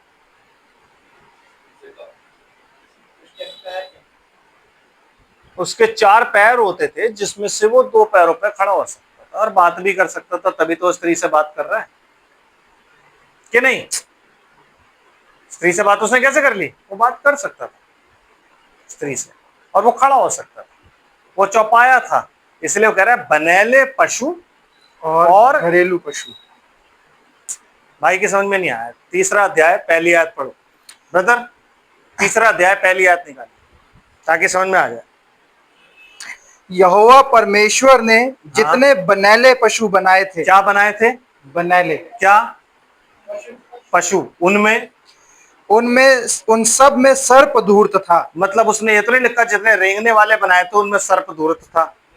क्या बनाए थे फिर? बनेले पशु। मतलब जो सर्प था वो क्या था? बनेला पशु। अगर वो पशु है तो उसके 4 पैर है, चौपाया है, आमेन। ठीक है ना? तो सरपेंट और सर्प जो था वो चौपाया था, ठीक है? तो अब वो क्या कह रहा है परमेश्वर? अब कर्स पढ़िए क्या कहता है। तब यहोवा परमेश्वर ने सर्प से कहा, तूने जो यह किया है, इसलिए तू सब घरेलू पशुओं और सब बनेले पशुओं से अधिक श्रापित है। तू पेट के बल चला करेगा। क्यों? उसे ये क्यों नहीं बोला कि तुझे मैं मेंटल बना दूंगा? क्यों? क्योंकि तू सबसे ज्यादा धूर्त था ना, अब तू मेंटल बन के रहेगा। क्योंकि इंट्रोडक्शन तो यही था कि जितने बनेले पशु बनाए थे उनमें सर्प सबसे ज्यादा क्या था? धूर्त। मतलब दिमाग से बहुत चालाक था, बातों का बहुत तेज था, आमेन, कनिंग था वो। तो अब खुदा ने क्यों नहीं बोला कि तेरी बुद्धि जो है ना तेरे को मेंटल बना दूंगा मैं, देख कि तू अब बिल्कुल मेंटल बन के रहेगा और तू अब बात नहीं करेगा, तेरी चपड़ चपड़ करके जबान नहीं चलेगी।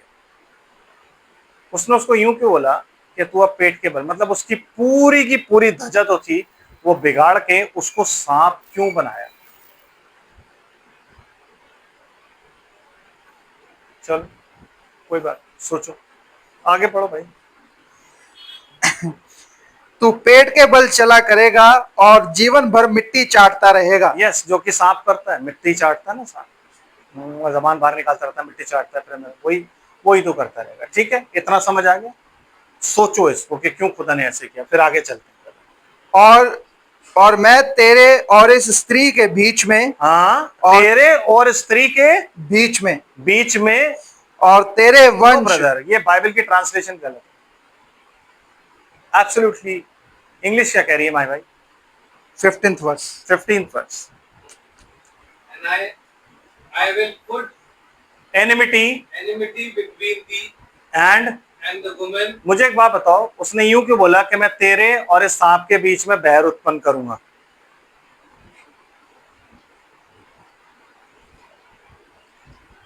इसलिए उत्पन्न करूंगा कि अगर अगर मैं यूं कहूं, आप मुझे यूं बोलोगे कि आपके बीच और भाई के बीच में बैर उत्पन्न हो गया, अब आप लोगों में बैर उत्पन्न हो गया, तो इसका मतलब पहले क्या था? प्रेम। तो इसका मतलब स्त्री और सर्प के बीच में पहले क्या था? ये मैं नहीं कह रहा, बाइबल कह रही है भाई कि अब बैर है तो पहले क्या था? प्रेम, माय ब्रदर, प्रेम।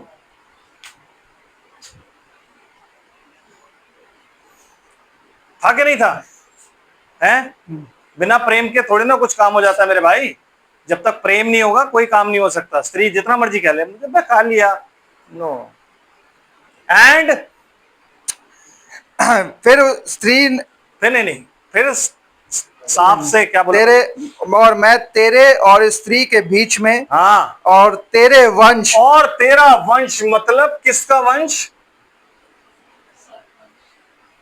सर्प का एक वंश है, तेरे वंश और इसके वंश के बीच में सर्प का एक वंश है।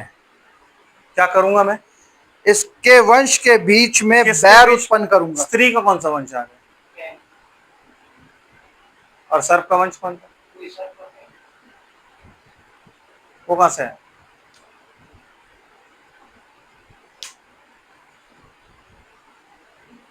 मतलब इस आज्ञा से पहले स्त्री के बीच में और सर्प के बीच में प्रेम होता था। आमीन। और इस आज्ञा के बाद स्त्री के बीच में और सर्प के बीच में क्या आ गया? बैर। और स्त्री का वंश और सर्प के वंश में क्या आ गया? बैर। तो सर्प वंश अभी हम देखेंगे, अभी चलते हैं धीरे धीरे चलते। और स्त्री से आगे बढ़िए। वह तेरे सिर को कुचल डालेगा। वह तेरे सिर को, कौन? स्त्री का वंश तेरे सिर को कुचल डालेगा और तू उसकी एड़ी को ढसेगा। और तू उसकी एड़ी को ढसेगा, जो कि यीशु मसीह में पूरी होती है। आमीन। क्योंकि यीशु मसीह किसका वंश था? स्त्री का। भाई, कुमारी गर्भवती होगी और एक पुत्र जनेगी और तू उसका नाम क्या रखना? यीशु। तो गतसमनी के बाग में यीशु मसीह ने क्या किया? शैतान को, क्योंकि एक्चुअली यीशु मसीह क्रूसिफाई कहाँ हुआ? गतसमनी में। उसने पूरी मौत को वहीं पे खत्म कर दिया, ठीक है ना। लेकिन क्रूस पर उसने उस चीज को एक्चुअली किया क्या? कि उसने सांप के सिर को कुचल दिया, क्योंकि सांप का जो सिर था वो मृत्यु थी। और कहता वो उसकी एड़ी को डसेगा। तो एड़ी को डसने का मतलब, जब उसने डसा तो यीशु मसीह को मृत्यु मिली। आमीन। और वो मृत्यु का डंक एक ही बार में खत्म हो गया। इसलिए अब आज से मसीह के जिंदा होने के बाद जो भी मसीह में होता है वो क्या होता है? प्रभु में सोता है, मरता नहीं है। You don't die in Christ. इसलिए हर जगह क्या बोला जाता है? रेस्ट इन पीस बोलता है ना, RIP। तो यीशु मसीह पी है, पी मतलब पीस। जितने मसीह में पाए जाते हैं उनको क्या बोला जाता है? Rest in peace. अगर आप रेस्ट इन पीस कर रहे हो तो इसका मतलब कभी जागोगे भी आप। आमीन। समझ आ रहा है? आगे चलते हैं भाई। फिर स्त्री से उसने कहा, मैं तेरी पीड़ा और तेरे गर्भवती होने के दुख को बहुत बढ़ाऊंगा। क्या बात कर रहे हो? तो एकदम अजीब लॉ। अभी लॉ आपने पढ़ा, सबसे स्टार्टिंग हमने किससे शुरू किया है? लॉ से। और लॉ क्या था? आंख के बदले आंख, कान के बदले कान, दांत के बदले दांत, हाथ के बदले हाथ, पैर के बदले पैर, प्राण की बदली प्राण, और घाव के बदले घाव, दाग के बदले दाग।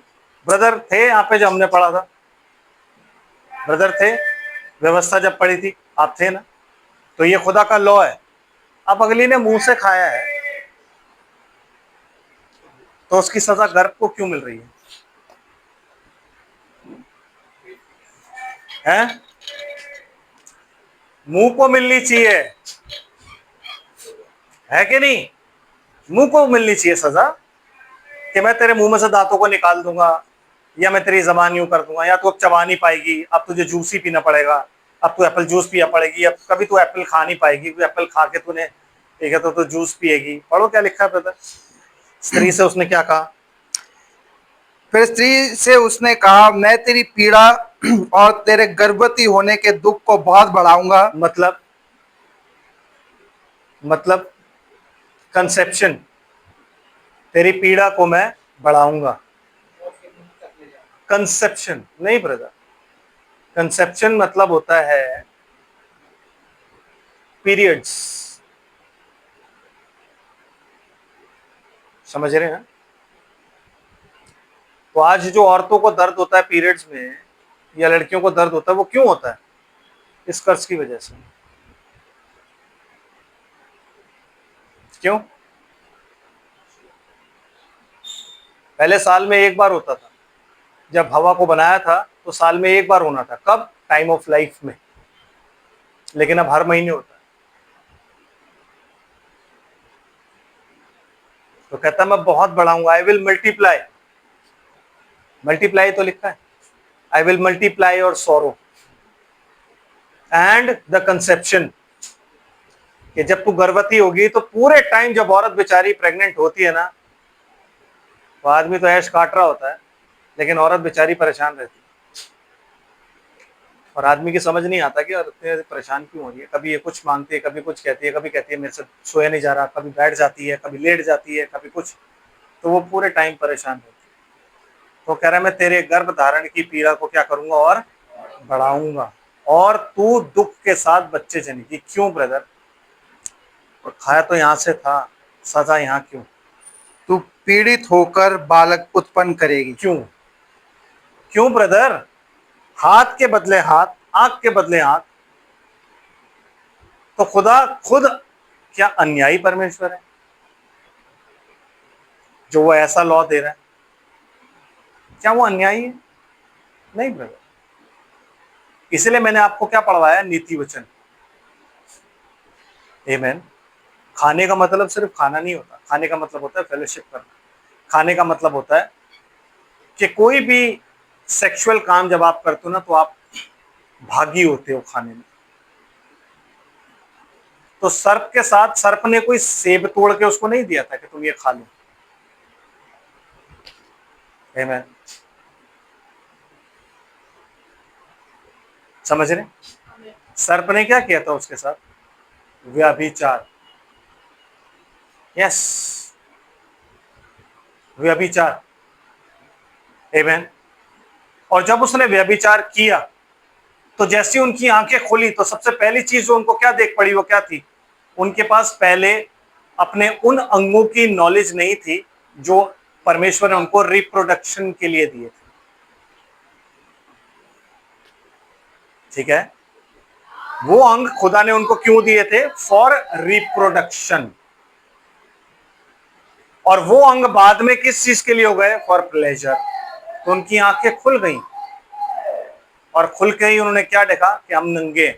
और सबसे पहले उन्होंने मुंह नहीं ढका, उन्होंने अंडर गारमेंट्स बनाए, क्योंकि पाप वहीं से आया था। वही चीज की इंपॉर्टेंस उन्हें पता लगी थी, उन्होंने सबसे पहले उसको ढका कि कहीं इस पे कोई अटैक ना हो जाए।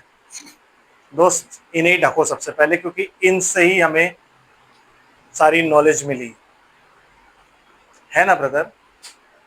बाइबल क्या कहती है? हर एक पाप जो तू करता है अपने शरीर के बाहर करता है। व्यभिचार ऐसा पाप है जो आप तू अपने शरीर के विरोध में करता है। क्या तू नहीं जानता कि तेरी देह परमेश्वर का मंदिर है?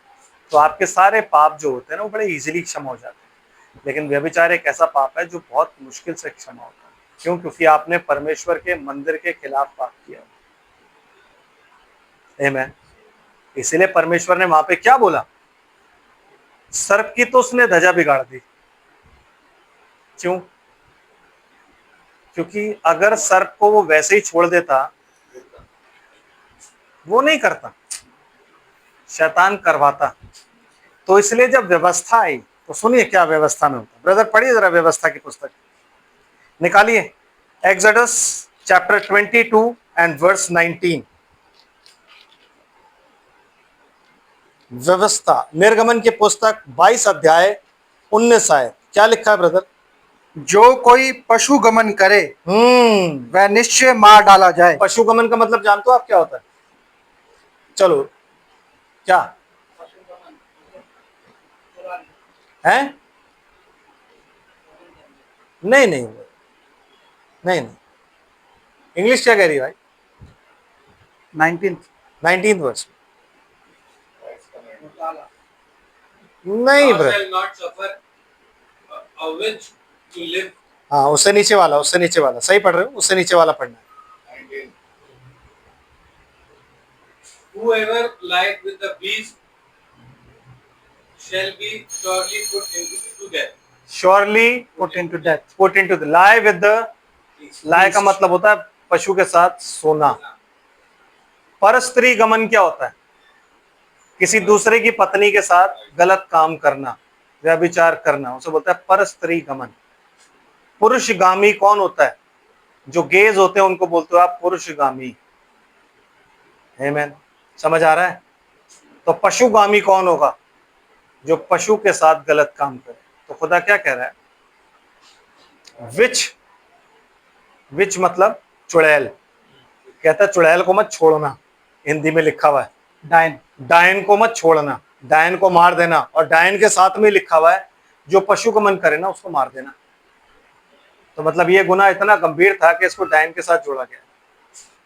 It is like a which craft. आमीन। जादू टोने की तरह होता है। ले व्यवस्था उसका 20 अध्याय 16 है।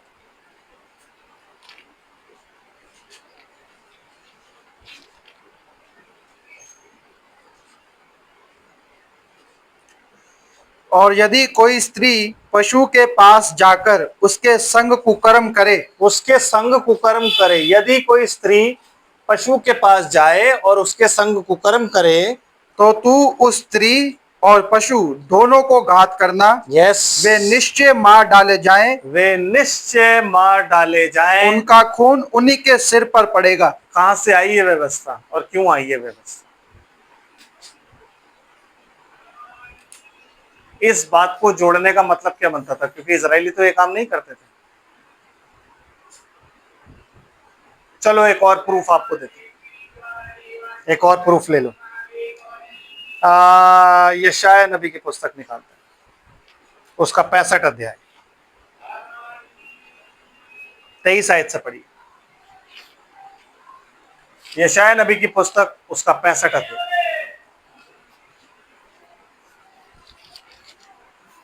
Yes brother. उनका परिश्रम व्यर्थ ना होगा, ना उनके बालक घबराहट के लिए उत्पन्न होंगे। आप एक काम करो, इसकी 21 से पढ़ डालो, 21-22 से। यशायाह 65, यशायाह 65 निकाला ना आपने जी, और 65 का आप कहाँ से पढ़ रहे हो? देखिए ये जो आयत लिखी हुई है ना, ये आपको बता रही है छुटकारे के बाद, मतलब जो मिलेनियम आता है उसकी बातें कर रही है। क्योंकि यशायाह एक ऐसी बुक है जिसमें कितने चैप्टर्स हैं? ये 66 चैप्टर्स जो हैं बाइबल की 66 किताबों को दर्शाते हैं। आमीन। तो हम पढ़ते हैं 17 आयत से, ताकि आपको समझ आ जाए कि खुदा एक्चुअली कह क्या रहा है यहाँ पे। 17 आयत से पढ़ लेते हैं। आमीन। क्योंकि बीच बीच में से अगर पढ़वाऊंगा ना तो आप कंफ्यूज हो जाओगे कि कहीं की कहीं का रोड़ा, इस हिसाब से। चलो पढ़ो ब्रदर। क्योंकि देखो मैं नया आकाश और नई पृथ्वी उत्पन्न करता हूँ, और पहली बातें स्मरण ना रहेंगी और सोच विचार में भी ना आएंगी। इसलिए जो मैं उत्पन्न करने पर हूँ उसके कारण तुम हर्षित हो और सदा सर्वदा मगन रहो। क्योंकि देखो मैं यरूशलेम को मगन और उसकी प्रजा को आनंदित बनाऊंगा। आमीन। मैं आप यरूशलेम के कारण मगन और अपनी प्रजा के हेतु हर्षित होऊंगा। उसमें फिर रोने व चिल्लाने का शब्द ना सुनाई पड़ेगा। उसमें फिर ना तो थोड़े दिन का बच्चा और ना ऐसा बूढ़ा जाता रहेगा जिसने अपनी आयु पूरी ना की हो। क्योंकि जो लड़कपन में मरने वाला है वह 100 वर्ष का होकर मरेगा, परंतु पापी 100 वर्ष का होकर श्रापित ठहरेगा। वे घर बनाकर उनमें बसेंगे, वे दाख की बारियां लगाकर उनका फल खाएंगे। ऐसा नहीं होगा कि वे बनाएं और दूसरा बसे, यस, व वे लगाएं और दूसरा खाए। क्योंकि मेरी प्रजा की आयु वृक्षों की सी होगी। किसकी सी होगी? यस, पेड़ों की सी होगी। और मेरे चुने हुए अपने कामों का पूरा लाभ उठाएंगे। आमीन। उनका परिश्रम व्यर्थ ना होगा, आमीन। ना उनके बालक घबराहट के लिए उत्पन्न होंगे। क्योंकि वे यहोवा के धन्य लोगों का वंश ठहरेंगे। यस। और उनके बाल बच्चे उनसे अलग ना होंगे। उनके पुकारने से पहले ही मैं उनको उत्तर दूंगा, और उनके मांगते ही मैं उनकी सुन लूंगा। भेड़िया और मेमना एक संग चरा करेंगे, और सिंह बैल की नाई भूसा खाएगा, और सर्प का आहार मिट्टी ही रहेगा। क्यों भाई? जब रीजनरेशन की एज है, अब सर्प को भी माफ कर दो। सर्प को आपने सांप बना के छोड़ दिया, अब आपका युग आ गया है, आप मिलेनियम में बैठे हो, आप उसको सर्प बना दो दोबारा, जो आपने ओरिजिनल क्रिएशन में लेके आओ। नो, सर्प का आहार मिट्टी ही रहेगा, वो सांप ही बन के रहेगा। वाई? क्योंकि जहां वो दोबारा बना, शैतान उसे दोबारा इस्तेमाल करेगा, और दोबारा इस्तेमाल करके क्या बनाएगा? सर्पवंश। सर्पवंश। इसलिए सब कुछ बदल जाएगा, लेकिन सांप वही रहेगा। सर्प की जो गलती है वो माफ नहीं की जाएगी ब्रदर। जो खुदा ने सर्प को कर्ज किया है वो माफ नहीं किया जाएगा। आप और मैं माफ कर दिए जाएंगे। कहती है बाइबल के सृष्टि बड़ी ही आशा भरी नजरों से परमेश्वर के पुत्रों के प्रकट होने की बाट जोरें। उस सृष्टि में सर्प नहीं आता। यस, आपकी बाइबल कह रही है। उस सृष्टि में सर्प नहीं आता, क्योंकि सर्प का हार तब भी मिट्टी होगा। क्यों? क्योंकि अगर उसको दोबारा वैसा ही बनाया गया तो ब्रदर वो दोबारा ही वो काम शैतान उससे करवाएगा। उसको बनाया किसी पर्पस के लिए गया था और उसका पर्पस खत्म। तो आज की डेट में उसको खुदा ने क्या बनाया? उसकी ऐसी धजा कर दी कि साइंटिस्ट जो मिसिंग लिंक ढूंढ रहे हैं ना, आदमी और बंदर के बीच का लिंक हमें मिल जाए, मिले ही ना, वो मिल ही नहीं सकता, क्योंकि उसको खुदा ने बिगाड़ दिया। आमीन। समझ आ रहा है? तो जो चीज वहां पे हुई थी वो कोई फल नहीं खाया था। अगर वो फल खाया होता ना तो वो फल हमें पता होता क्या खाया, क्योंकि परमेश्वर जहां फलों की बात करता है ओरिजिनली अंजीर, अंगूर नाम लेता है भाई। आमीन। लेकिन उसने उस चीज को सीक्रेट क्यों रखा? ताकि सिर्फ उसके लोग इस बात को जाने। इजराइल तो पूरा जानता है, इजराइल पूरा जानता है। ठीक है, समझ आ रहा है आपको मैं क्या कह रहा हूं? आगे पढ़ो ब्रदर। फिर स्त्री से उसने कहा, मैं तेरी पीड़ा और तेरे गर्भवती होने के दुख को बहुत बढ़ाऊंगा, बहुत ज्यादा बढ़ा दूंगा मैं। आमीन। और तू पीड़ित होकर बालक उत्पन्न करेगी, हाँ, और तेरी लालसा तेरे पति की ओर होगी। क्यों? क्यों ब्रदर, क्यों? क्योंकि उस कर्ज से पहले स्त्री की लालसा किसकी ओर थी? सर्प की ओर ब्रदर। इस सर्प से वो प्रेम करने लग गई थी और इसी सर्प से उसकी लालसा थी। तो खुदा ने क्या बोला? अब तेरी लालसा किसकी ओर होगी? तेरे पति की ओर। अब तेरी लालसा तेरे पति की ओर, मतलब to satisfy you in every manner, तेरी हर एक इच्छा शारीरिक पूरी करने के लिए अब तू अपने पति को ही देखेगी। फिर चाहे वो कोई भी क्यों ना हो, चाहे वो भूख हो, चाहे वो प्यास हो, चाहे वो शॉपिंग हो, चाहे वो कपड़े हो, या चाहे वो कोई सेक्सुअल डिजायर हो, हर चीज की योर डिजायर, इंग्लिश की वैल्यू क्या लिखा है? Your desire should be. चाहे वो डिजायर ही क्यों ना हो, तो तेरी लालसा किसकी ओर होगी? पति की ओर। क्यों? क्योंकि तेरी इससे पहले लालसा किसकी ओर थी? तो किससे प्रेम कर रही थी? सर्प से। तो खुदा ने क्या किया? अब तो अपने पति के तरफ ही देखती रहेगी। और ब्रदर क्या लिखा है? और वह तुझ पर प्रभुता करेगा। और वह तुझ पर अब से क्या करेगा? मतलब इससे पहले जब स्त्री बनाई गई थी ओरिजिनली, तो आदमी औरत पर प्रभुता नहीं करता था। नहीं, पता है आपको बात? प्रभुता मतलब अथॉरिटी। अब अथॉरिटी। अब औरत कभी भी आदमी को यूं नहीं कह सकती, सुनो मेरे लिए ना चाय बना दो तुम, नहीं कह सकते। अगर आदमी अपनी खुशी से कहेगा डार्लिंग तुम बैठो मैं चाय बना देता हूँ, वो अलग बात है, ऑर्डर नहीं कर सकता। आदमी अगर यूं कहेगा औरत को कि सुनो मेरे लिए ना एक काम करो यार, पानी दे दो मेरे को, तुम देख नहीं रहे मैं काम कर रही हूं, अपने आप उठ के नहीं ले सकती, वो नहीं कह सकती ब्रदर।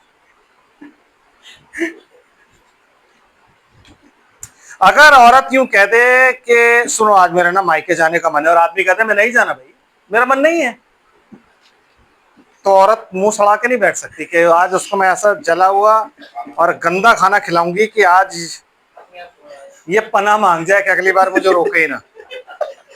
नो ब्रदर, नो, वो नहीं कर सकती, क्योंकि खुदा ने एक टाइम उसको क्या बनाया था? इक्वल। इक्वल मतलब हेल्पमेट। क्या बनाया था? हेल्पमेट। सहायक बनाया। लेकिन अब वो क्या थी? सहायक नहीं बनी। उसने अपनी गलती की वजह से ना अपने पैर पे कुल्हाड़ी मार ली, अपनी गलती की वजह से, क्योंकि उसको बड़ा अच्छा लग रहा था विंडो शॉपिंग करना, भारी पड़ गया उसको। यस, वो आज भी ऐसी है।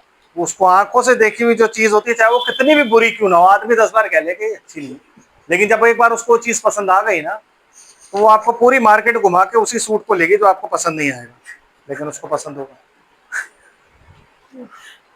क्योंकि औरत आंखों पे चलती है ना ब्रो। यस ब्रदर,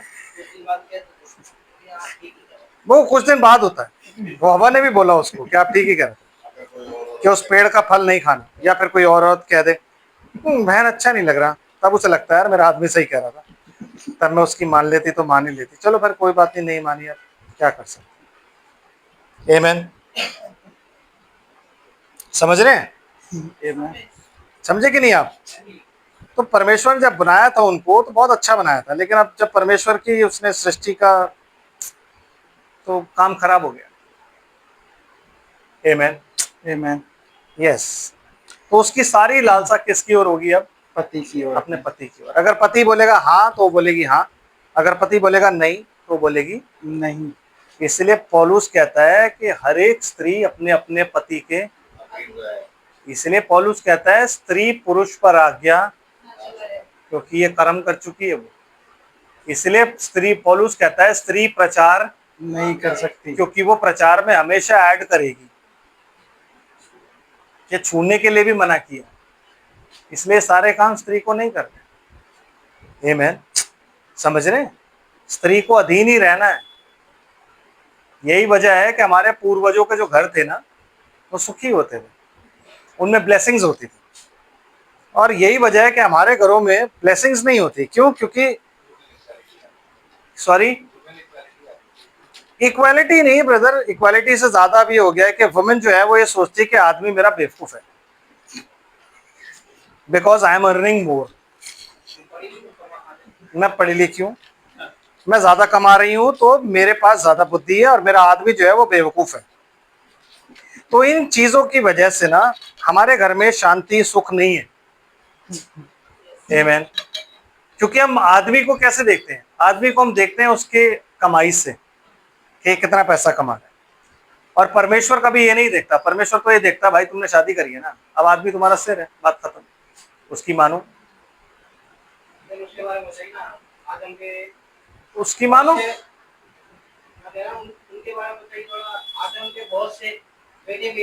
अभी आगे चल रहे हैं भाई, खत्म कहाँ हुआ अभी?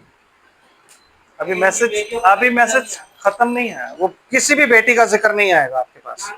बाइबल कभी भी औरतों के बारे में नहीं बताती अनटिल एंड अनलेस किसी भी औरत का कोई इंपॉर्टेंस हो बाइबल में, तब। यस यस यस, तो नहीं होगा जिक्र उसमें, उन्हीं का होगा जो जिक्र, क्योंकि खुदा जो है वो बेटों से डील करता है, बेटियों से नहीं डील करता। आमीन। यस ब्रदर, अब आगे चलते हैं। तो तेरी लालसा तेरे पति की ओर होगी और वो तुझ पर क्या करेगा? प्रभुता करेगा। वो तुझ पर प्रभुता करेगा। और आदम से उसने कहा, आदम से उसने कहा, तूने जो अपनी पत्नी की बात सुनी। क्या बात कर रहे हो यार? हर बाप की यही शिकायत होती है कि हमारा बेटा ना अपनी बीवी की बहुत सुनता है। तो ये शिकायत बाप की नहीं होती, ये शिकायत खुदा की भी है। क्यों? क्योंकि तूने जो अपनी बीवी की बात सुनी, तो और जिस वृक्ष के फल आपको के पता है विषय। ये जो बीवी की बात सुनना है ये कितनी गंभीर बात है। क्योंकि आदम के बाद किसने सुनी थी अपनी बीवी की? अब्राहम। अब्राहम ने सुनी थी। जब उसको किसने बोला था? सारा ने क्या बोला था उसको? देखो मैं बूढ़ी हो गई हूँ, देखो तुम भी इससे पहले कि बूढ़े हो जाओ बिल्कुल तुम शादी कर लो। हाँ प्रभु मैं जानती हूँ यहोवा देगा। अरे यहोवा ऐसे ही देगा, पता तुम्हें, मैं तुम नहीं हो सकती, देखो यहोवा ऐसे ही देगा, ऐसे ही देगा, कर करके उसकी शादी करवा दी। और उसके बाद शादी करवा के कहती है अब इस बच्चे को तू निकाल दे, है ना ब्रदर? तो फिर खुदा जाता है, फिर अब्राहम जाता है खुदा के पास, और खुदा को जाके अब्राहम क्या कहता है? मेरी हेल्प कर, अब मैं इस्माइल से प्यार करता हूँ और ये औरत जो है मेरे को यूं कह रही है कि उसकी और उसकी माँ को निकाल दे। खुदा कहता तो मैं क्या करूँ? मुझसे पूछा, तूने मुझसे पूछा, तू मुझसे पूछता तो मैं जवाब भी देता। क्यों? क्योंकि आदम ने क्या बोला? मैंने नहीं किया, ये औरत जो तूने दी थी ना इसने किया। तो खुदा ने कहा भाई या तो ये मेरे ऊपर इल्जाम डाल रहा है। तो खुदा ने कहा अच्छा मैं आगे चलता हूँ, चल चल तू पीछे रह, मैं आगे चलता हूँ। खुदा आगे जाके औरत से पूछता है, आदम से वो कुछ भी नहीं कहता, क्योंकि एक्चुअली औरत तो खुदा ने दी थी ना। तो समझ रहे हो? तो अब्राहम को उसने क्या बोला? मुझे नहीं पता इस विषय में, तेरी औरत जो कह रही है वही कर, उसी की सुनता है ना, वही कर। समझ आ रही है बात? तो औरत जब आपको बोले और वो बात वचन के विरुद्ध हो, मत करो।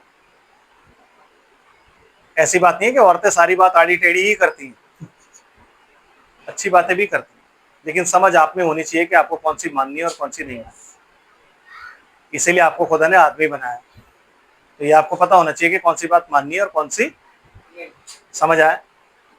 यस। तो आदम से वो क्या कह रहा है, क्योंकि तूने अपनी बीवी की बात सुनी तो और जिस वृक्ष के फल खाने के विषय मैंने तुझे आज्ञा दी थी कि तू उसे ना खाना, उसको तूने खाया है, यस। इसलिए भूमि तेरे कारण श्रापित है। क्यों?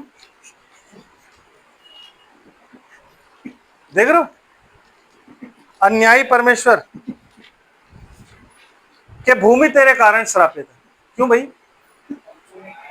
क्यों ब्रदर? भूमि क्यों श्रापित है? आदम क्यों श्रापित नहीं है? क्योंकि बाइबल कहती है आदम बहकाया नहीं गया, स्त्री बहकाई, स्त्री बहकाई गई। लिखा है ना, आदम नहीं बहकाया गया। का क्या मतलब है? जब स्त्री व्यभिचार करके आ रही थी सर्प के साथ, तो आदम उसे देखते ही पहचान गया था कि ये गिर चुकी है। इसीलिए उसको क्या बोला जाता है? पहला आदम। और यीशु मसीह को क्या बोला जाता है? दूसरा आदम। समझे आप? बागे अदन में, उस गार्डन में आदम ने अपनी पत्नी के गुनाह के साथ अपने आप को आइडेंटिफाई किया अपने खुदा के सामने, अपने पिता के सामने। उसने अपनी पत्नी को मरने नहीं दिया। और गतसमनी के बाग में यीशु मसीह ने अपनी पत्नी के गुनाह के साथ अपने आप को आइडेंटिफाई किया अपने पिता के सामने। दोनों बाग थे। क्यों? क्योंकि दोनों ही बाग के माली हैं। वो अदन का था और ये गतसमनी का था, क्योंकि अक्सर वहां जाया करते थे वो लोग भजन कीर्तन करने उस बाग में। तो एक बाग में आदम ने अपनी पत्नी का साथ दिया प्रेम की खातिर, प्यार की खातिर, क्योंकि वो ये बात जानता था कि अगर ये मर गई तो दूसरी नहीं है। इसलिए यीशु मसीह क्या कहता है, इसलिए जब तक तुम्हारी पत्नी मरती नहीं है ना, तब तक तुम दूसरी शादी नहीं कर सकते। तो कहता है मूसा ने तो हमें कह दिया था कि हम डाइवोर्स लिख सकते हैं। कहता तुम्हारे मन की कठोरता के कारण बोला था वो, but you can not marry, क्योंकि आदि में ऐसा नहीं था। आदि में ऐसा नहीं था। क्यों? आदि में क्या हुआ था ऐसा जो ऐसा नहीं था? मतलब आदम के पास पूरा हक था कि वो अपनी औरत को छोड़ दे, लेकिन उसने नहीं छोड़ा। क्यों? क्योंकि अगर वो उसे छोड़ देता तो दूसरी नहीं मिलती। मलाकी की पुस्तक में ये तो लिखा है, लेकिन उसने आदम को उसके लिए ठहराया था। तो आदम धर्मी होने के कारण अपनी पत्नी को जब देखता है कि वो आ रही है, तो कहता अगर आज परमेश्वर आ गया और आके मुझसे मिल गया और ये उसको नहीं मिली, तो परमेश्वर इसको मार देगा। तो वो क्या करता है? अपनी पत्नी के साथ उस गुनाह में आइडेंटिफाई करता है। मतलब ये कि बच्चे पैदा करने का एक टाइम होता है। तो वो टाइम क्या होता है? Time of life. गांव वाले बताएंगे ना मेरे को, गांव वाले बताएंगे गाय का बछड़ा किस सीजन में पैदा होता है? नहीं पता। पेड़ के पत्ते किस सीजन में आते हैं? बसंत ऋतु। पतझड़ के बाद बसंत आता है। पतझड़ में तो पत्ते गिर जाते हैं, उसके बाद बसंत आता है।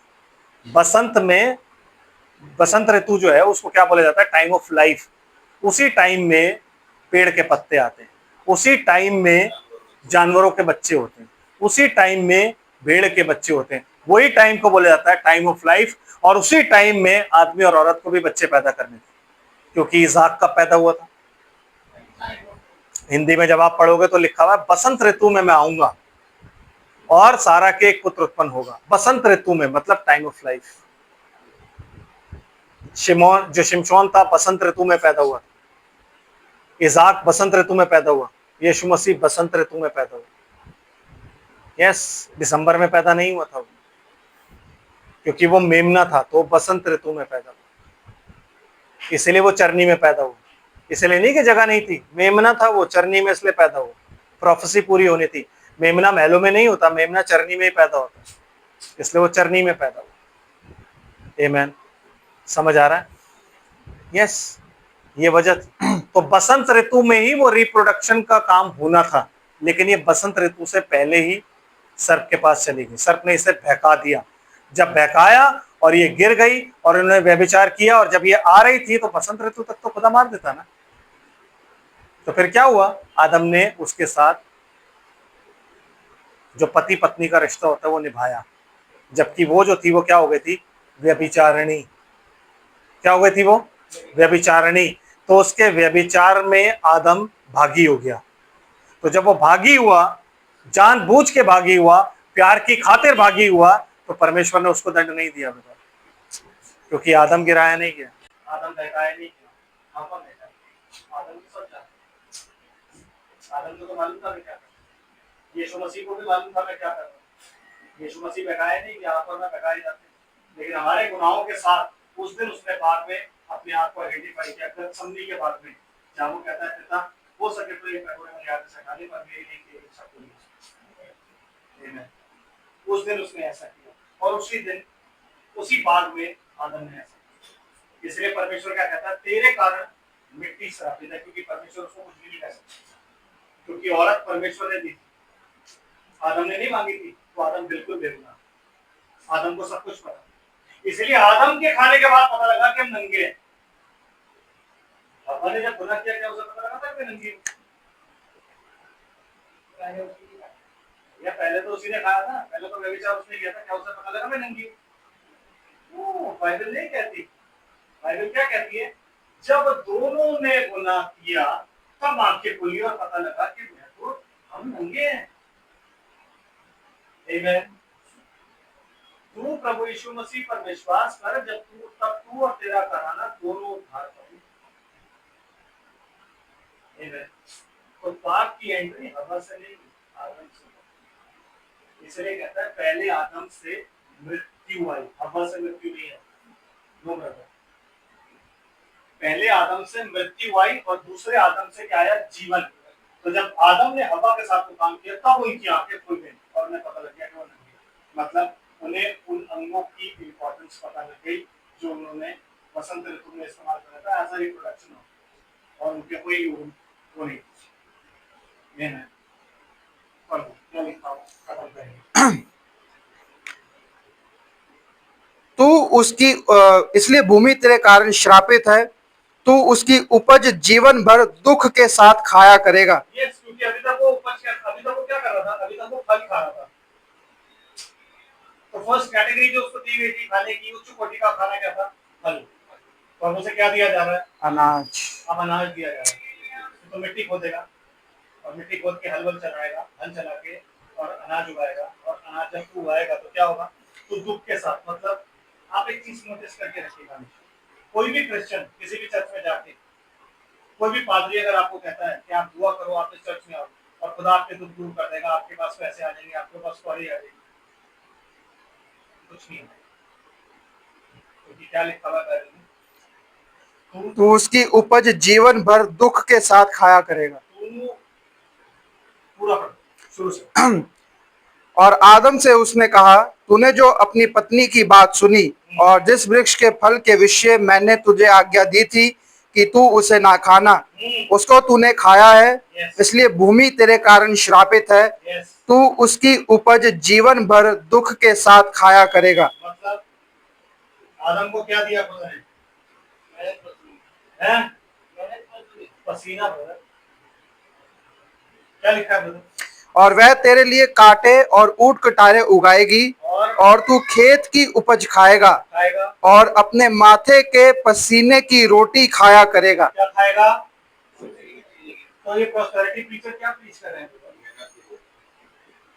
जब तक तू पसीना नहीं बहाएगा ना, रोटी नहीं मिलेगी। इसलिए आप और मैं जो स्ट्रगल कर रहे हैं ना, हम आदम के लीक पर चल रहे हैं, क्योंकि खुदा ने आदम को क्या दिया, पसीना। आमीन।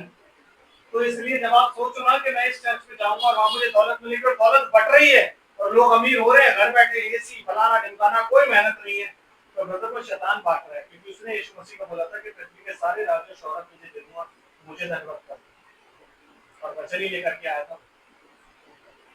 यस, आज वो बांट रहा है। लेकिन जो जेन्युइन क्रिश्चियन है, जो जेन्युइन मसीह है, उसको खुदा ने क्या दिया है, पसीना। बिना पसीना बहाए वो कभी रोटी नहीं बना सकता। और पृथ्वी उसके लिए क्या उगाएगी, ऊंट कटारे और कांटे, है कि नहीं? तो आपके जीवन में परेशानियां जो है वो ऊंट कटारे और कांटों को दर्शाता है, जिनको हटा हटा के आपके खुद ही उखाड़ना है, खुद ही फेंकना है, हाथ आपके छिलेंगे भी, खून भी निकलेगा, सब कुछ होगा, और उसको लेके आपने आगे चलना, पसीना बहाना है? दुख तकलीफ,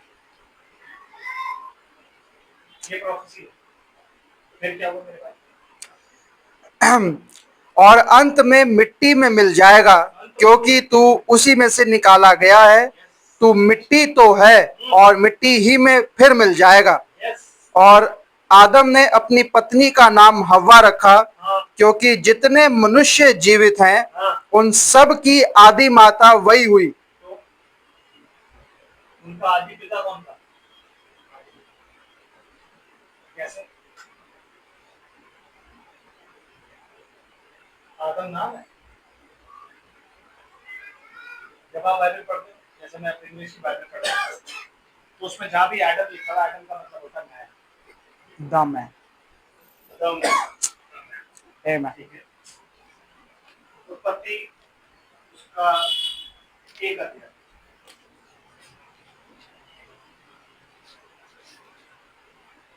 सॉरी उत्पत्ति उसका 2 अध्याय, नहीं एक ही निकालिए, एक ही 26 आयत पढ़ी कर।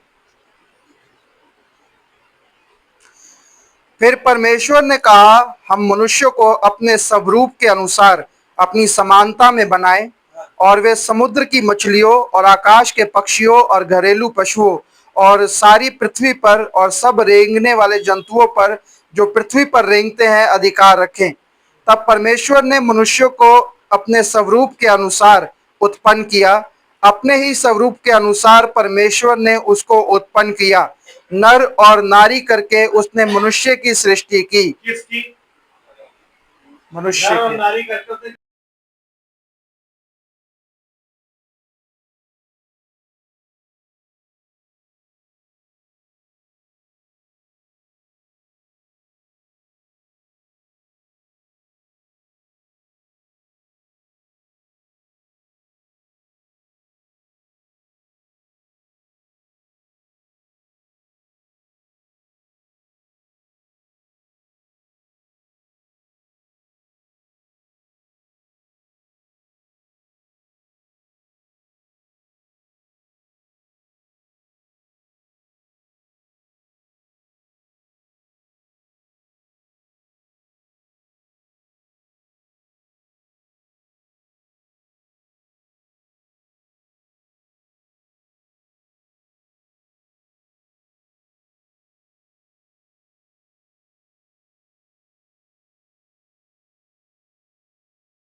मेरे खुदावंद संदेश के लिए धन्यवाद है मेरे प्रभु। ये बात सबसे छिपी हुई थी मेरे प्रभु।